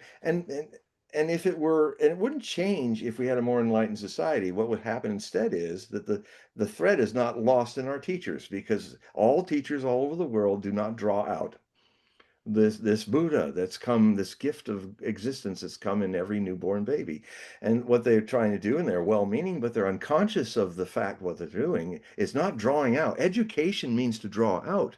It doesn't mean to dump all your bunk on some kid. You mean well, but you're just turning a kid into another, not a Buddha, but another guy that gets slaughtered in a war. Another, not a beautiful Buddha woman, but some woman that would be exploited. And all of, just as, there's so many more things I could say there with both sexes' identities. But so because the silence is an aspect of our eternal being, the more, and the one thing that I'm saying that this world can, what does this phenomenal changing world does? What can it be as a tool for us to rediscover our lost innocence? Is to simply witness it. Don't evaluate. Just let things come and go. The people who simply witness without evaluating, as Krishnamurti once said, that's one of the greatest levels of intelligence and wisdom there is in us. Don't see the values, just watch. And then what happens is there comes a moment, it happened to me. There comes a moment where you haven't earned it. You've just been an observer of the motion, like a mirror, perfectly reflecting everything that's passing by it, without judgments for or against. And it goes deeper, all your thoughts and your feelings and your fears and all, just watch them perfectly reflected without thought or feeling. And then there comes a moment where you become aware that you are that mirror. You become aware of the traveler that never changes because it does not move. It's always young, always fresh, always forever, and always just now. And very ordinary. So you know, some your questions have been great, and I could have gone through untangling the Gordian knot of even good ideas, but I speak from my own spiritual experience. That's the only way I can speak with some authority is what I've understood. And all I can say is that dhyana, what's incorrectly called meditation, which gets everybody to think it's about contemplation. It's not. It's about witnessing, not contemplating the mind, contemplating the foolish mind that's contemplating, witnessing that, a step deeper and then deeper. And so meditation in this regard, dhyana meditation is not a religion. If it is just a way to be more aware of your surroundings inside and out. And if you want to use dhyana as a Christian or as an Orthodox Jew or as an atheist or a theist of any kind, meditation, all it does is it makes you more sensitive and more centered. And it makes you able to drive with your heart through your life rather than the brake of the mind. And when the mind is not being driven, it's a perfect servant. It's like having an organic computer. You can switch it on and get your own actual intelligence, not artificial intelligence. Your own AI is actual intelligence from your body-mind vehicle when it's not being identified and shrunk with identities of ego and mind. Then if your mind is not that way, things just drop in there. I mean, look at me, I'm spontaneously talking, all these things are happening. It's an effortless process of me being aware of the traveler. Go ahead. Okay, so we have another question by 10 Tigers. 10 Tigers. Hello, 10 Tigers. Yeah. So he's questioning, with all that is going on in the world today, are we just seeing a reawakening of the archetype wanton, which I believe is Odin? Well, yeah, Woden. Odin. Probably Woden or Wotan in German and Odin in Norse. All right. Yeah. So what do you think? Do you think there's a reawakening of Odin? Well, certainly Ragnarok is happening, as I was saying, which is the apocalypse of the Norse Eddas. And yeah, all my roots are, all my Slavic roots are White Russians for Sweden, Swedish Vikings for my Ukrainian and White Russian side and Russian side, and for my English mother's side, Yarvik, Yorkshire, I have Dane Vikings, and for my name, Hogue, which is a mixture of Norwegian Viking name for hill, Hogue, in Normandy because of the Normans. So that's my other. So the core of my genetic background is Viking. so that you ought to know. So yes, I mean you can name whatever name of facade you want to put. I don't mean facade in a negative way. I mean, the front of a house, the front of a religion, the front of an idea. So whether it's Odin, whether it's God, whether it is Jehovah, whether it's Allah. All I can say is if you become a dhyana meditator, a witness,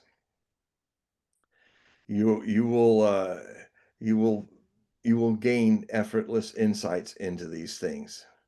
And it's like some of the things that have come out of me in this thing I never thought of these things before. Like, the whole idea of how the Holocaust attachment is being destroyed by the very people who were victims being recognized by the world and by a majority of the Jewish people in the world as behaving just like the SS and Hitler and all of that. Even worse in a way, because they're openly the Nazis tried to hide it. These people don't even hide it in the Zionist regime, the apartheid state of Israel. now Jews can be free of the victim cycle. Now, because of the damage that Zionist Jews have done to be actually doing what Nazis did, has the good side of that is it's taken away the perpetuation habit of using this as a complaint against everybody else in the world, used by some people to actually, in a subtle way, say, you know, we're higher than you because we didn't do this to everybody. You did it to us, and you all subhuman. Well, now all the people, and 83% of the people that live in Israel right now are all for it. So it's not a, you know, all ages. It is shocking to see how everybody who's in Israel right now, most everybody, except for a handful of people, like some of my contacts at Haaretz and all that, is people I read. I don't know them, but I read them. I also read the other papers of Israel. They are that that subtle form of victim superiority against the victimizer. That's going to be the biggest casualty, is going to be that. No, now the Jewish people and Judaism needs to move forward and move on and evolve and follow its path and not be stuck in this whole victimizer thing for political gain and for shaming people, for using it as a trope to not face criticism of others. Just why? Oh, you're anti-Semite. That doesn't hurt the person you're throwing that on. That hurts you. You who use those tropes. You may not know it. That's your pack of cigarettes a day. That is your pack of cigarettes. Let me just add to that. They keep on stating it so many times in the media, and it's losing its quote punch. All right. Yeah. And what you layer in the amount of taxpayer dollars from the United States that literally is funding Israel, and then to add insult to injury, that if they're saying that there is an existential threat, let's just be right in the middle of the road, not have an opinion either way, Right. but just in the middle of the road. And if Israel's saying they're an existential threat with Hamas and Gaza, all right, then why don't they follow the Talmud? And it states that if you're a scholar, it is your duty, if it's an existential threat, to serve in the military, Yeah. not to hide. And so I have a problem with my American tax-paying dollars to go to Israel only for some Talmudic scholar to hide if it is an existential threat. Yeah. So it's either existential threat or it's not. Which one is it? And if it's not an existential threat, why do you need my taxpayer dollars? Exactly. And why Mr. and Mrs. America is your tax money, has, with all the U.S. bombs and U.S. jets and U.S. THAAD missiles and all that U.S. stuff, we have armed. That's like, oh, Hitler's committing a Holocaust. Hey, why don't we finance him and get the job done? That's what's going on now. America's karma is, the blood of the Palestinian Semites is on our hands. So it's also to spread that curse. That's also what our government's doing. It's also how our government, our Senate and Congress and president are all compromised by Mossad and by money from AIPAC. The Americans do not have a government that is for them now. It is Israel first, or Zionism first, not even Israel first. It's Zionism first, and America second. Now, to the credit of the American firsters. And it's so ironic because Donald Trump was very good at promoting the 5 virtues of America first. And people were listening, and most people that followed him and voted for him learned those 5 principles. And now he's gone 180 and turned away. And Marjorie Taylor Greene is saying, well, what about these principles? You're getting us into new wars in Venezuela. You're getting, it looks like this is it's not America first, it's Israel first. And what's his answer? A petulant 8-year-old's brush off, rather vulgar and like a precocious child, which unfortunately, as cognitive decline continues, he's probably going to get more like that. I really don't think he mentally will finish his final term. I've said this for a while, but now I can see it coming over the horizon. I think he will not finish his 4-year term because of it. He might have to go through 25th Amendment uh, and a cognitive test or something, because it's just he's going to get more and more erratic. He'll have his good days, but he's just going to get more and more erratic. He's going to start imagining all these things. There's this whole fixation on the Nobel Peace Prize. Biden was a slow decliner. Yeah, but Trump's not going to be. Yeah. We have a special comment. All right. So someone that's watching in the chat, it's Jesus Christ Lord. that's their handle. All right. And so okay. His statement, he's listening. Jesus okay. is all right, John. Okay. Jesus, okay, Lord. what Jesus says is Jesus is the creator himself. Jesus is Genesis to Revelations. Now, I only have read the Old Testament. I've never read the New Testament. Yeah. I'm very sure that Jesus is not in the New Testament. I'm extremely sure that that word is not there. I'm sorry, folks. It's a simple question of etymology, and you don't take a Greek word that has its origins in Mesopotamia. The anointed one, Christos, means the anointed one. But if you go all the way back to the root Mesopotamian word, it means face smeared with semen. That's how they used to anoint people with the semen of life in the ancient Mesopotamian place. So, I mean, that's the origin of the word. So it's a very old word. Now, and Jesus, it's not Joshua. So if it's Joshua who is Lord, you might want to change that and see how it might maybe affect your life and open something that's been closed for 2,000 years. I'm almost into saying, well, why not? Just try it. All the Christians listening, just try it. In your prayers for the next 3 weeks, say it in Yeshua's name and see what happens. Just put Jesus and Christ aside, because these were clearly added and solidified, legalized by the Council of Nicaea. You want to hear something weird just to add to what you were saying? So let me just clarify. You said that Jesus's name is, in some cultures, could be defined as being spread. No, Christos. Christos? Christ. Oh, Christ. Okay, Christ. Now, in the Babylonian Talmud, it states that Jesus is being boiled in semen. Boiled? Boiled, yeah. What's the Babylonian? The Babylonian Talmud, there's two when they were writing the Talmud. Yes. Right? When they were codifying the oral law.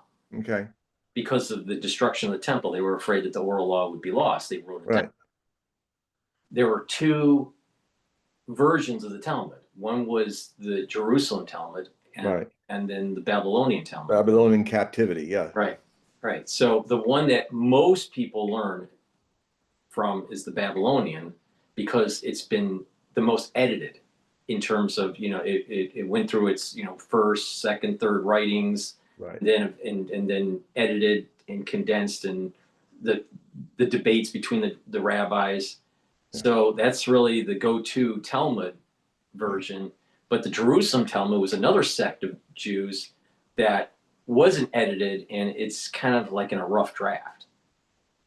So And were they contemporaries, or it was pre or post? they were about the same time periods.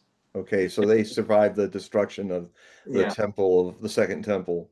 yeah. No, the first temple, sorry. Wait, Um, I'm not sure if the Talmud was written but between. but but there's no Christ. Are you saying that there's some mention of Well, no, Christos no, and no, no, Christ no. But the point I'm making is that in the Babylonian thing?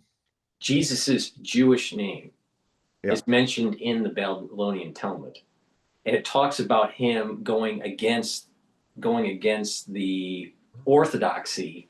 Wow. All right, and that he's boiled in semen.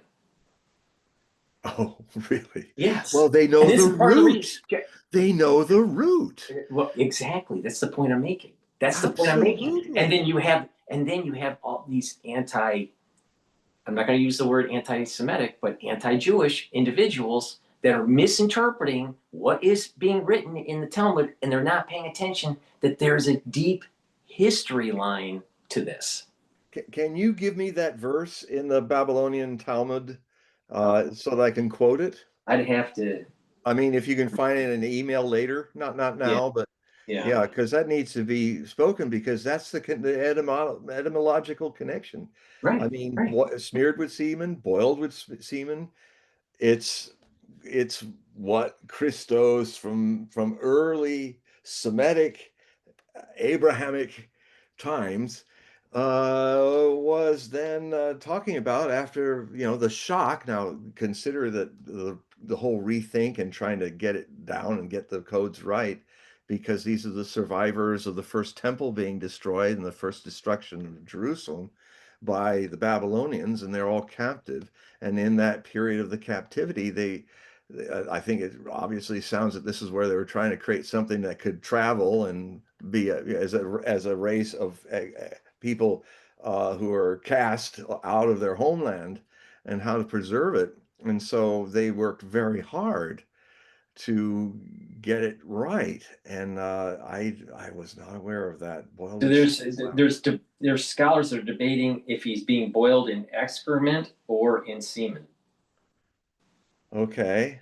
Well, I haven't read this Talmud. I haven't read given the because there's. unclean metaphor that, sexual semen and garbage, that sounds that might have been a bit of a judgment, because of the original sin.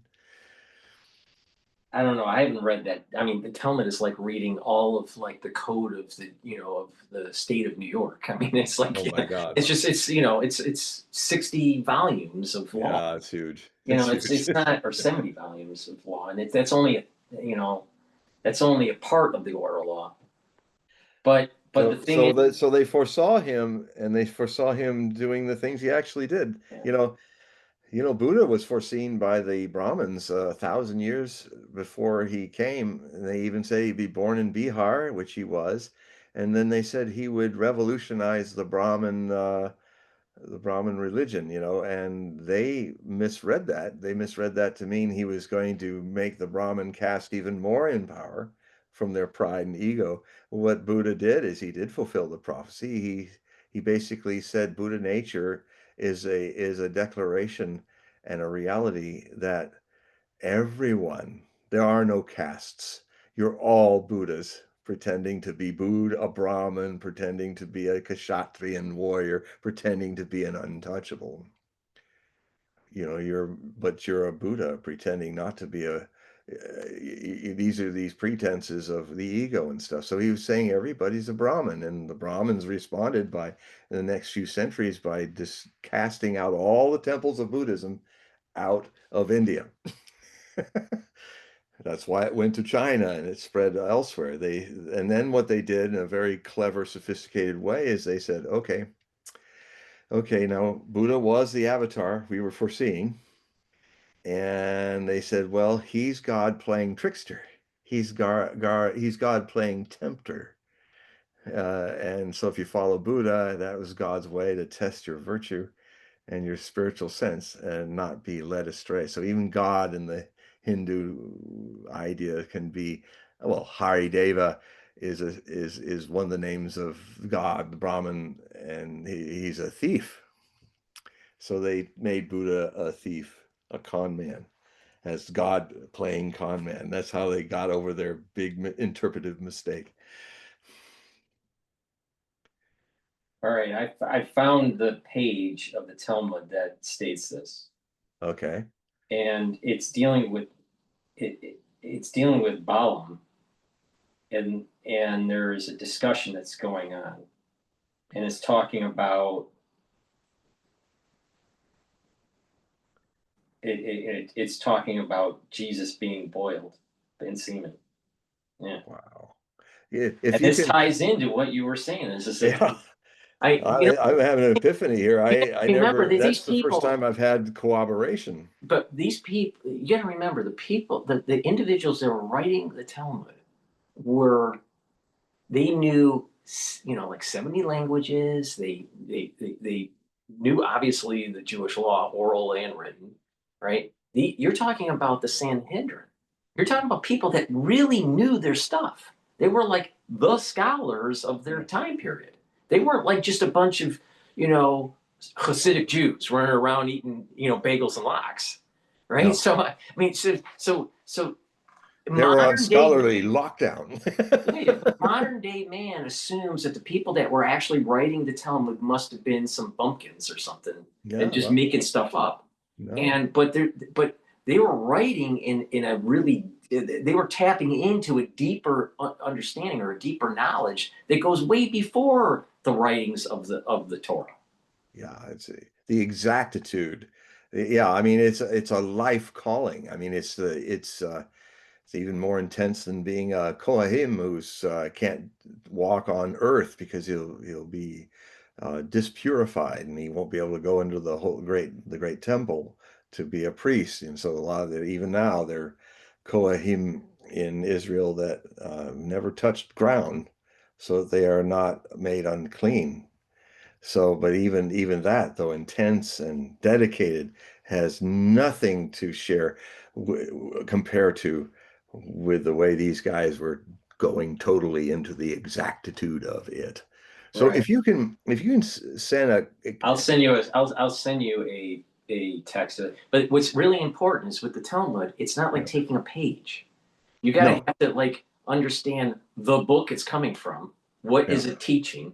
yeah, Because there's a dialectic. You have some rabbis that are saying one thing, others are saying another, yeah, and there's a discussion. And then near the end, usually, not always, but usually the sages will say, this is the interpretation, or this is what's been ruled.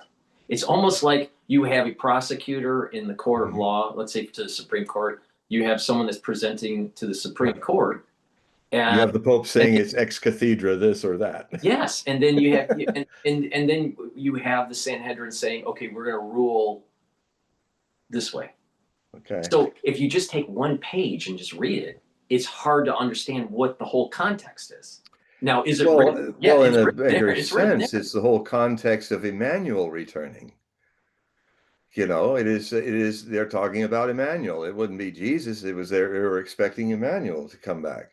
The Masiha, not the Messiah. So in the bigger picture, it's foreseeing that, and maybe Daniel tried to kind of get it to a timetable. But no, yeah, the bigger picture is the return of Well, a here, Daventine. The Dalai Lama is the closest comparison to what David was as a king of Israel. He's like the Dalai Lama, who is both the political and spiritual leader of the Tibetan people. That's what a Messiah is. And so I see the bigger picture is they're interpreting where that's going, and they are human, just like me. well, it's coming out of the book. All right. So each Talmud is focusing on a certain topic, right? And in Gittin is dealing with divorces, and and it's tied to addressing family law. So the bigger question, and I don't, I'm not a Talmudic scholar, but the question would be, why is Jesus in the Talmud dealing with Balaam and the boiling of semen in family law book dealing with divorces. See, there's a larger context of what this is meaning. See, but I don't know. I haven't read it, so I have no idea. But I do know this is that there is a big mistake to just take one page out of a No, I understand. volume and not understand the full context, because you don't know who's arguing what. It with just reading one page, because sometimes these arguments are 20 pages long. Yeah. Well, and the other thing too is that I would only just point out that isn't it interesting that there's an etymological bridge, how one wants to take that. I mean, why is it in the codification of divorce and marriage and all of that? Well, it's I don't know. how are people born? How are people brought into the world? How are they, through marriage of a man and a woman? So it's kind of fundamental to everything else that sprouts from that. That maybe in the past life I argued that in Babylon. I don't know, but this is what I would. I'll send you the link, and then you can read the text. Oh yeah, send me the whole Gideon. But I guess I'll have to start reading the Talmud. All of it. If you read a page of Talmud a day, it would take 7 years. Yeah, 7 years to do it. Well, and most scholars can maybe do three pages. The funny thing about times like these is that as much as things are unraveling, because they must, because it's an old thing that's going to die and be born again as something new. We don't have the time. We have to kind of take a jump into whatever happens, whatever religious thing is ending and beginning. And so they had the time to write all that down in their Babylonian captivity. We're going to have to respond to our lives now in this ultimate life or death evolutionary jump the human race is going to go into. So I'll do my best. I'll try to read the GETTR.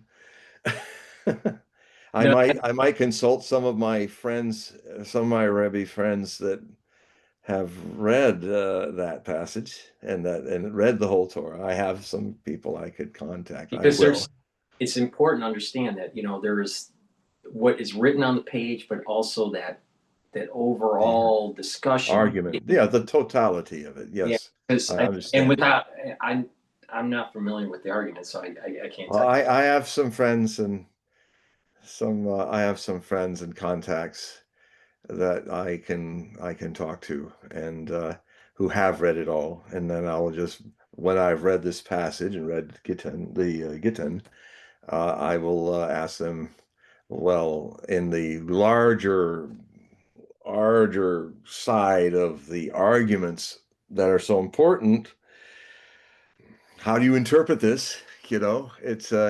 It's really the hardest job. You got it all laid down there, but it's like with the Supreme Court. How do you interpret the Constitution? Only in a much more elaborate situation. Right. So I get it. I'm on here in public, making sure that I'm not going to just run and say, "Look at this little piece. Look, I've got some boiled semen here." But the thing is this people have created whole podcasts about some of the negative things that are written in the Talmud about Christianity. No. And are they written there? Yes. Yeah, I read them. Most Jews haven't read enough of the Talmud to even know what the context is. So I have read those parts. So there are some, but the thing is that this feeds into anti-Jewish yes. philosophy or anti-Judaism. But it also feeds into a cowardliness of Christian scholars who have for years, as I was watching it, I said, "You mean only Josephus talked about him?" Well, I had the Hugh Wallace. No. But I mean, if I'm saying, well, you want to hear what people of those days thought about him, go read the Talmud. It's not very nice, but I mean, talk about people talking. Isn't that going to prove that your Jesus was, your Essa was there? Right. Because they were Not so every pissed not, off at him.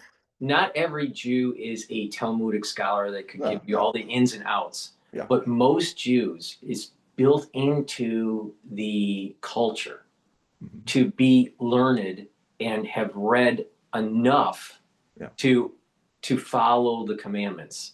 And Yeah. it's not just read the Bible, but it's also doing, because there's 365, there's 613 commandments, positive and negative, some that you can do now, some you would have to do during the temple times. But the thing is that it's part of the religion to learn.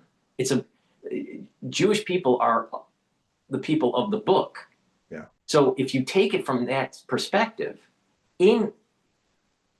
on average, there are the ones that are Jewish are more learned in the religion, more scholarly Mhm. than an average Christian, Oh, yeah.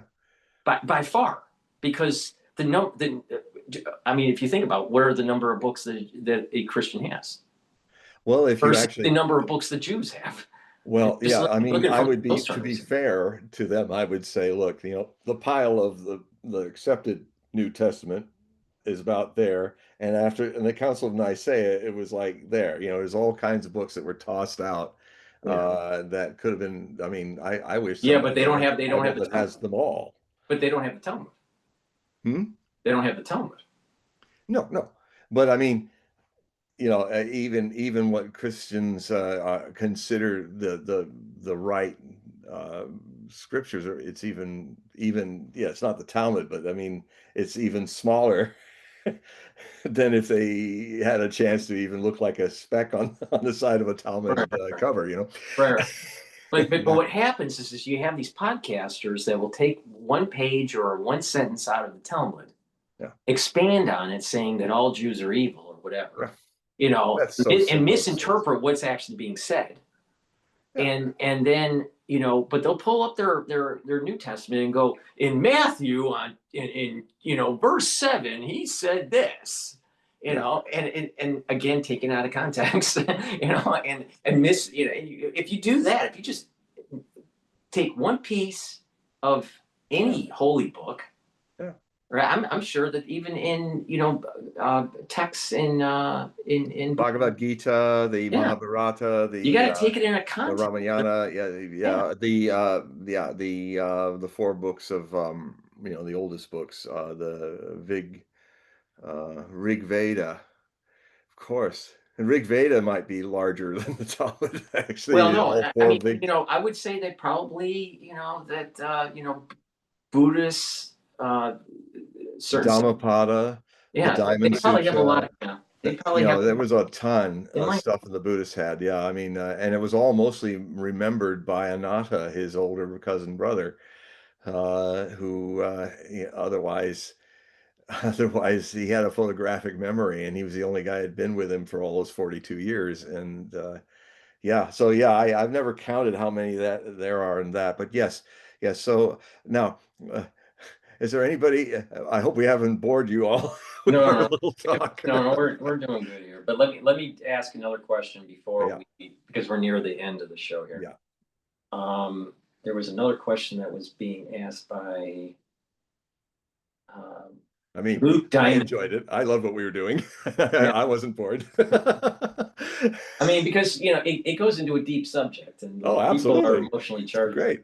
All right. All right. This is dealing with astrology here. Ah, Part of the problem in Scorpio and Cancer sign, John, can enlighten us. Wait, I'm reading this wrong. Hold on. Part of the problem is Scorpio and Cancer sign. John can enlighten us all how to turn these signs into spiritual energy in a positive way, as he is Scorpio. You're Scorpio, right? Which yep. Double is Scorpio with ultimate. an Aries moon. I All right. got So, Mars all over the place. all right. So, as he is Scorpio, which is ultimate spirit. 12th house, sun and ascendant. All right. So, enlighten us about the signs. Well, first off, what is astrology? The fundamental idea is that a lot of people A lot of people, really good astrologers, literally think that just by knowing the signs and all and their potential aspects, that's enough. But I am not an astrologer. I use astrology though as, I mean, I will not call myself an astrologer. I am, but I'm also hydromatic. I'm also, theurgic.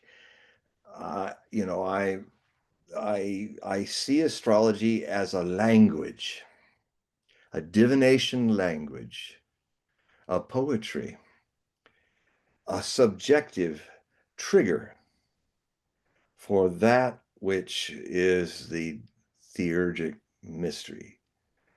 And it I've studied almost every noted recorded seer from beginning of human history to the present. And I have noticed that people sometimes who have not the theurgic experience think that the language is more important than the thing that's reading it, than the mystery that's being triggered by it.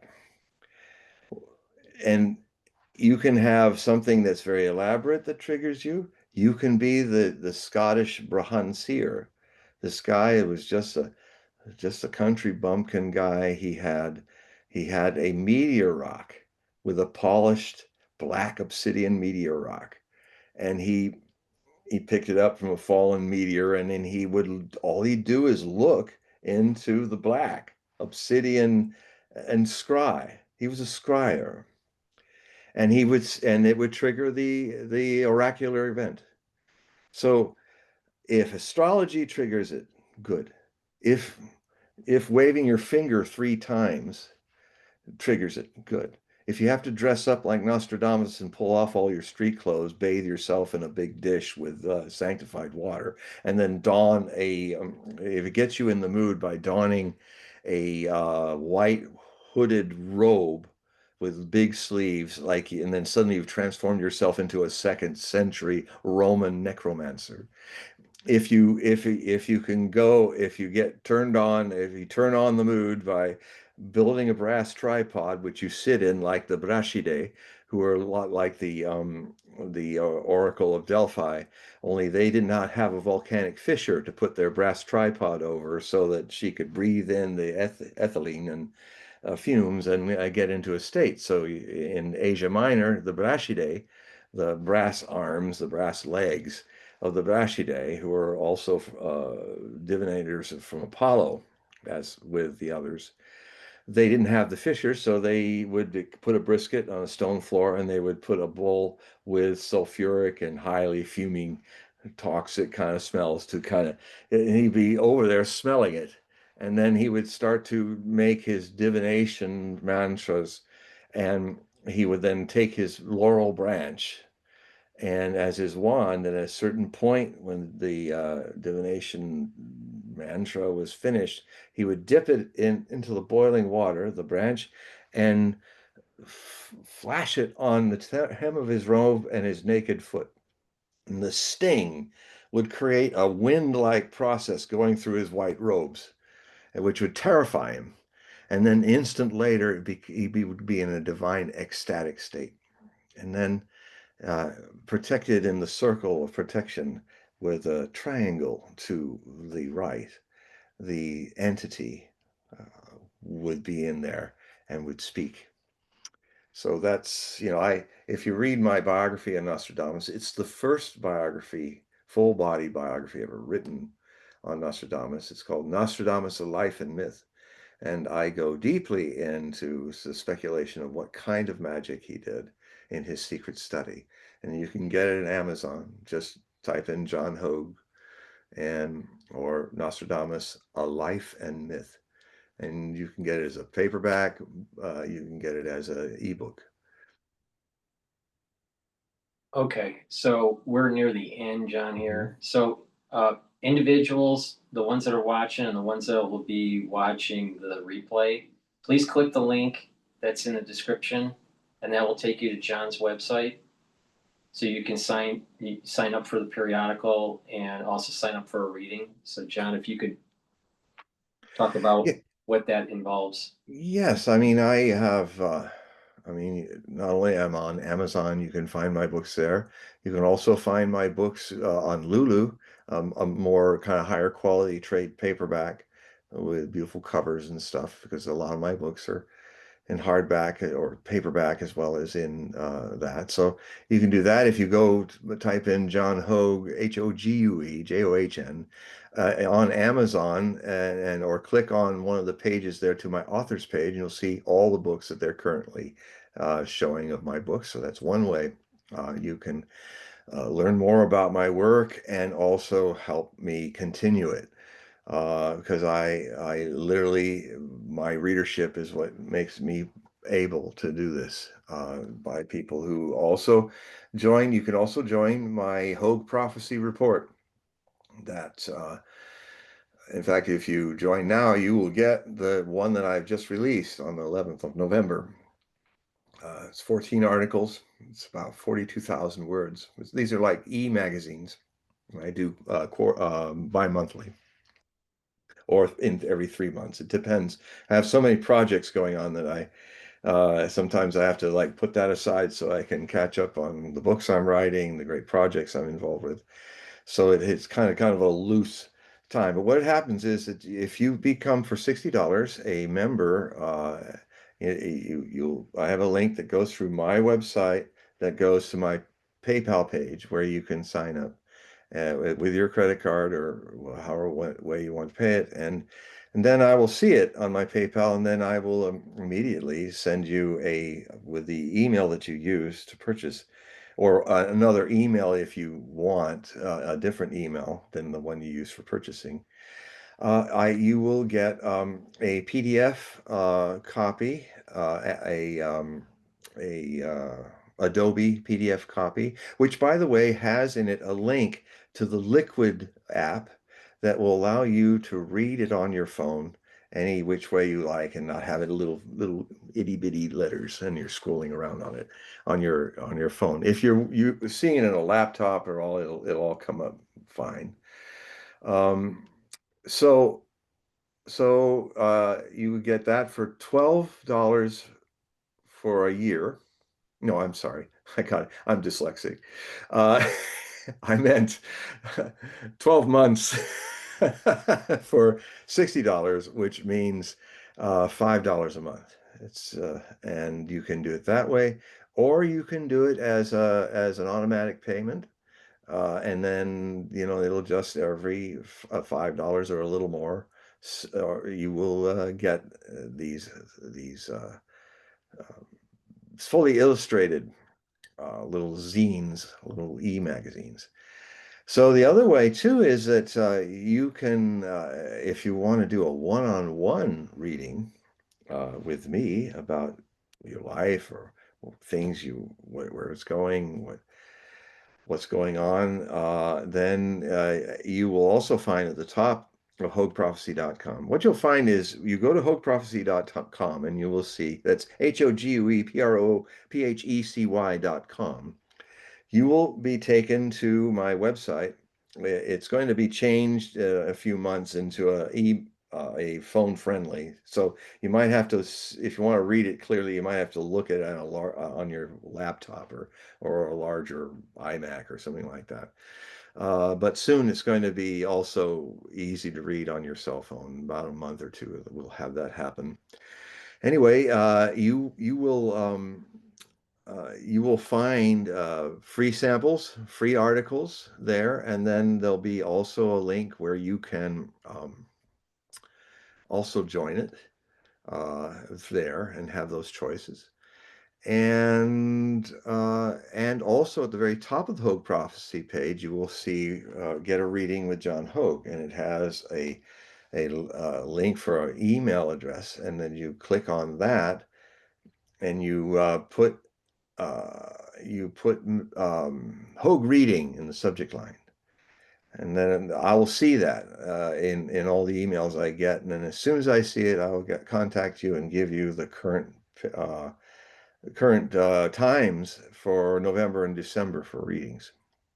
It's a good time to do it now if you're feeling like having a reading, because it'll get very busy with a lot of people wanting readings for the new year coming and all of that. So if you get on it now, there's a good chance I can then read for you, and I'll also give you all the information of what I do in the reading. I mean, I start with, I can start, although you don't have to have it this way. There's a way that you get from astro.com a free astrology chart of your birth chart. And it's free, and then it's sent to me, and then I will then use that to look at the body mind vehicle of your Kelly Blue Book. This is the astrology birth chart is kind of what your body mind's potentials are, where you need to bring more attention, where things are easy, and so forth. And then I do kind of respond like to questions that we've been on. I do the same things with private questions that you respond to me with. And I finish with a interesting new way of doing the Celtic cross, where sometimes it doesn't have to happen, but if you start a Celtic cross, there'll be a point where it says, I got to go deeper with this step. I'll take that card out of the first Celtic cross and make a new Celtic cross. And sometimes it'll be a third time. And it's amazing what happens, because it's literally like the cards are digging. These little card algorithms are looking for things in the subjective of us. And it's amazing how then it all kind of comes out like, well, like a divination, which is what it is. So yes, get in touch with me. I'll tell you how much it costs, and it's a fair amount. I keep it low because as a celebrity, I could charge, probably get away with $1,000, but I'd only be reading rich people, and I don't want to do that. I want to read people. And so I've got it down to just around $149 for 2 hours.